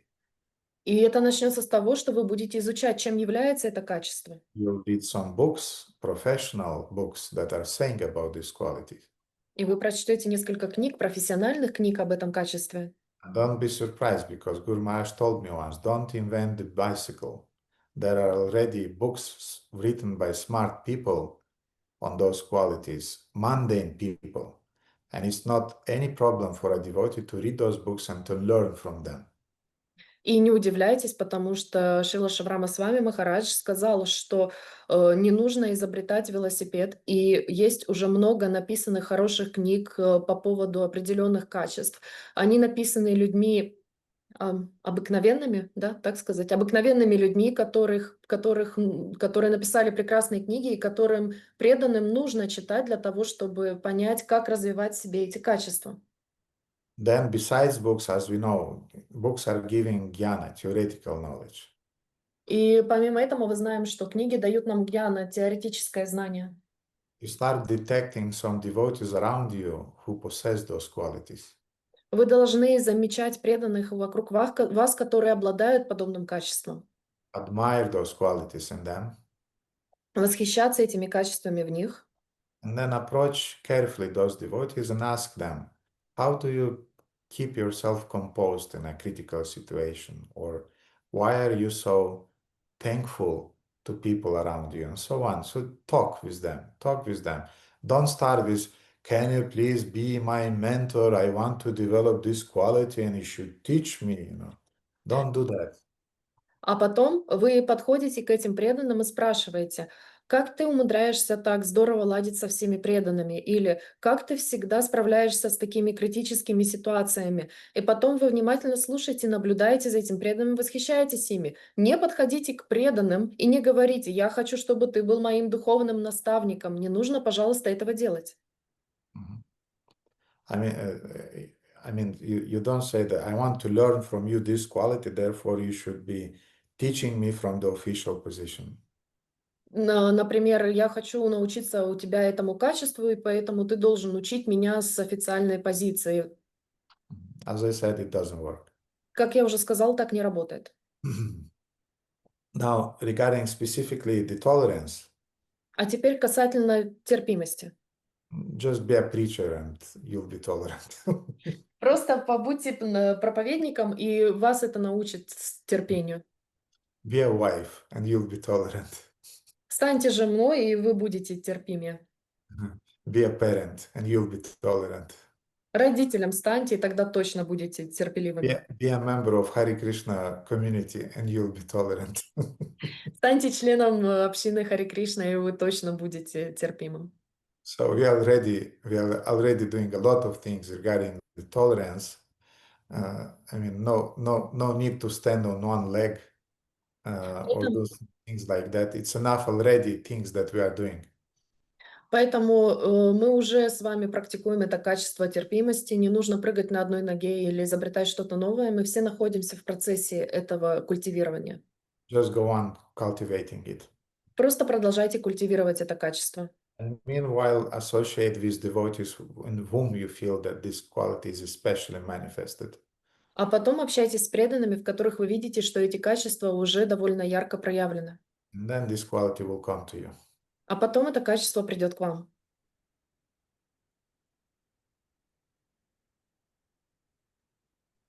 Hare Krishna Gurudev, thank you so much. I understand. Okay, thank you. Sergey? Харе Кришна, дорогой Гурудев, дорогие преданные, вся с вашей Прабхупаде, Парам Гурудеву, Гурумате. Я хотел в первую очередь поблагодарить Парам Гурудева за его невероятный пример, ну, по крайней мере, для меня, когда он проплыл 10 километров и собрал опять на книге на турецком языке, где вы сможете проповедовать вместе и распространять Кришну Прабхупады. Это фантастическое просто... Ну, я смотрел видео, фото, это так сильно вдохновляет. Спасибо ему огромное. Не знаю, может быть, когда-то увижу и буду кланяться очень низко за такие примеры. Спасибо вам. Спасибо огромное за то, что через вас у нас есть такое знакомство невероятное. Вот. И я хотел еще сказать вам, выразить огромную благодарность, потому что последнее письмо мое о служении на воскресных программах, честно сказать, честно признаюсь, я не хотел этого служения. Но после того, как я вам написал, вы мне ответили, что вы будете счастливы, у меня как бы выхода уже не было. Но было очень важное наставление по поводу того, что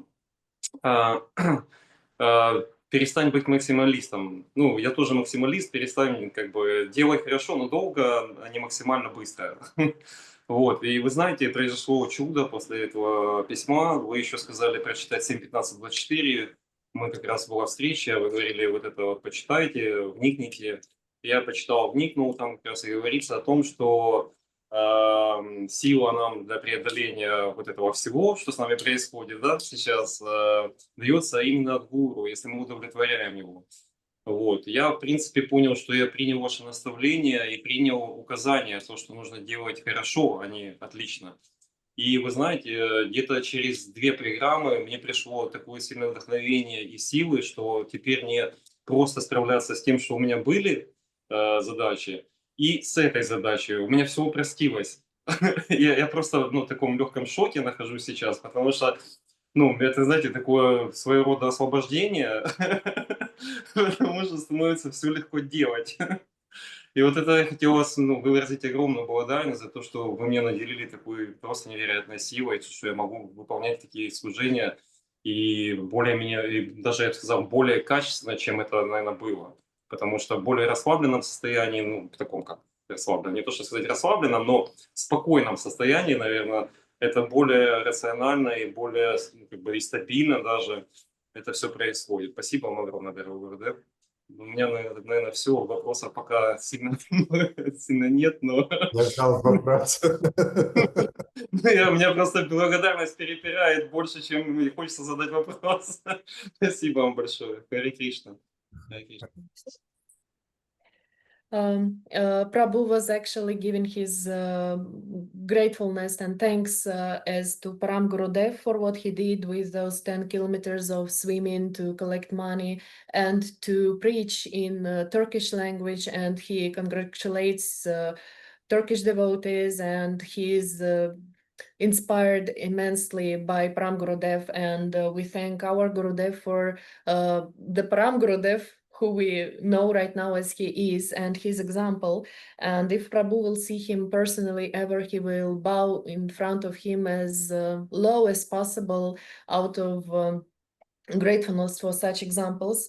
And also, Prabhu wanted to thank Gurudev for the advice of being not maximalist, but a well-doer, someone who just does things as they are and to not be a perfectionist. And Gurudev gave some advices in personal letters, and I will not go in details, but Gurudev told him to read the 7:15:24, which inspired him, and he thanks Gurudev for giving him the power, because after 2 programs and things, after Prabhu started to apply, everything got easier, but he didn't became very relaxed or indifferent. No, he became very concentrated but calm, peaceful, and now everything goes with ease, because if you satisfy your guru, the guru gives you power to overcome everything. And now Prabhu is just overwhelmed with gratefulness for the power that Gurudev gave him through his teachings and through this letter. Okay. Thank you, Sергей. Шидам, у тебя есть вопрос? Последний, это будет последний вопрос, и закончим на сегодня. It will be the last question I'll answer to Shidam. Дорогой Гурудев, дорогие преданные, пожалуйста, примите мои поклоны. Вы обмолвили, что мы будем изучать скоро Гопалатапани Упанишад, и мне хотелось бы уточнить, случится ли это, и если случится, может быть, вы поделитесь, почему, ну, как говорят, тизер такой сделайте, почему для вас это произведение стало важным, и, ну, как мы будем его изучать, мы будем прям идти там по стихам, по главам, ну, как бы какие-то темы определенные будете, ну, как-то обсуждать. Рассказывать нам, вот хотелось бы просто услышать от вас про Гопалатапани Упанишад. Какое произведение Упанишад? Gopaltapani Upanishad. So we will study, Prabhu said that we will study this Upanishad, and he wanted to ask Gurudev why he did this teaser and how exactly we will study it. We will go by verses and we will read the whole thing, and why is it so important for him to give us this particular Upanishad? I was teaching Sergei not to be a maximalist. By nature, actually, I'm maximalist, and that's my problem also. Я учил Сергея, чтобы он не был максималистом, потому что я по своей природе максималист, и это моя проблема. Therefore, when I started to prepare for the seminar, I mean, I got many ideas about in what way I can present it, because we have a very, very mixed public here. И поэтому, когда я думала о том, как я могу представить материал, к которому я подготавливался, у меня возникало очень много идей, потому что здесь, в этом пространстве, у нас очень много намешано разных людей. And seems to be my task will be to present Gopaltapani Upanishad in a way that will be interesting for especially devotees with second initiation, but at the same time which would be useful for devotees with just one initiation. Поэтому мне нужно будет организовать все таким образом, чтобы представление Гопалтапани Упанишад было интересно как преданным с двумя инициациями, так и для преданных с одной инициацией. And then I had to also choose, it will be the purport of Vishwanatha Chakravarti Thakur that will be the base of the presentation. И тогда мне стоял передо мной выбор, что это будет изучение комментариев Вишнавата Чакравати Такура к этим стихам. Baldevi Dabhushan or Tripurari Swami. Их. And, Или их комментарии. I still did not decided yet. Perhaps I'll do a mix. Я пока что не решил, возможно, я их скомбинирую. But I started to work on it. Но я начал над этим работать. And technically, I was thinking that maybe I should start today. И технически я думала, что, возможно, я начну сегодня. But then I thought that no, since we'll have again a pause. Но я подумал, что лучше нет, потому что у нас снова будет пауза. Because next Friday I'll go to New Vrajadam. I'll be present at the Vyasa Puja of Param Gurudev. Потому что в следующую пятницу я буду в Нью-Вараджидаме присутствовать на Вьяса Пуджи Парам Гурудева. And then I'll have a trip to Italy. И потом будет путешествие в Италию. And then we'll have Turkish festival. А потом у нас будет турецкий фестиваль. And for all of those events, I'll have to prepare. They're a kind of like separate universes. И для всех этих событий мне нужно будет подготавливаться, потому что они как отдельные вселенные. And therefore, I thought that in October already, after things will start settling down a little bit. И поэтому я подумала, что в октябре, после октября, когда уже все устаканится, And we'll have a continuity without big pauses. и у нас будет продолжаться семинары без каких-то пауз. Больших, по крайней мере. Then I'll start. But let's see, maybe in the gap between these trips to Italy and to Turkey, I can make the first lecture, which will be the introductory, then the Mangalacharana shloka, and let's see, Shadam, I'll think in according with the schedule that I have. Но, возможно, мы посмотрим, если у меня будет вот этот промежуток между поездкой в Италию, поездкой в Турцию, когда я смогу сделать, так сказать, вступительную лекцию общую по этой теме, мы посмотрим, Шридам, как оно будет. And the tendency is to do it in the best way. Есть склонность сделать это наилучшим образом. But seems to be I'll do it in a good way. Но, судя по всему, я сделаю это просто хорошим образом. This is the first time we'll read it in a good way, in a sense that we'll not go in too many details. We'll go in just the essential things. Поэтому, когда мы будем читать ее в первый раз, мы не будем углубляться в какие-то детали, мы будем читать общие вещи, основные, по сути. And then maybe, as I did with the Bhagavad Gita here in Bucharest. Так же, как я сделал Бхагавад-гита здесь, в Бухаресте. First time I presented the whole Bhagavad Gita just in a general way. Сначала я представил всю Бхагавад-гиту в общем и целом. And then the second time, after 2 years, we passed again the whole Bhagavad Gita, and I went into more details. А потом на протяжении 2 лет я снова углубился в Бхагавад-гиту, и мы обсудили некоторые детали. Therefore, perhaps I'll do the same with Gopal Tapani Upanishad. For the first time, I'll present in a general thing, and then we'll go to some details. Поэтому я, скорее всего, то же самое сделаю с Гопалтапани Упанишад. Сначала я представлю вам в общем и целом этот Упанишад, а потом мы с вами углубимся в детали. And therefore, don't worry, I did not forget about my promise.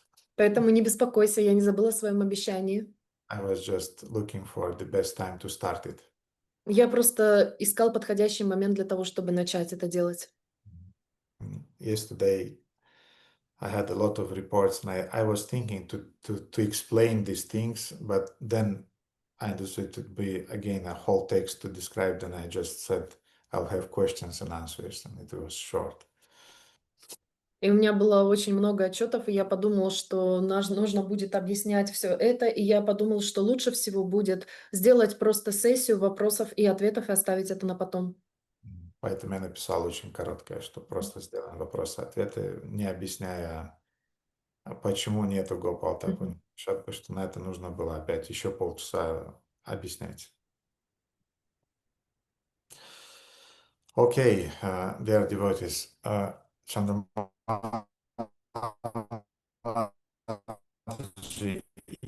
received my message. After I'll finish now. I'll show the details to devotees and then we'll talk. Okay.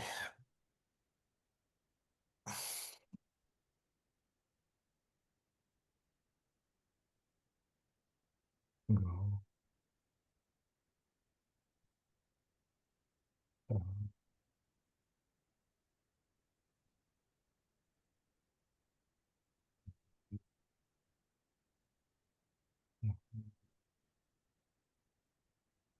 Govinda, Govinda,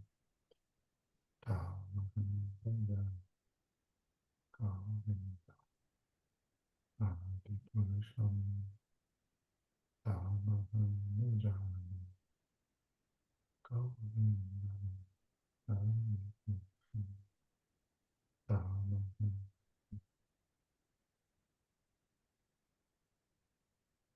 Yeah, dear devotees, thank you so much for participating.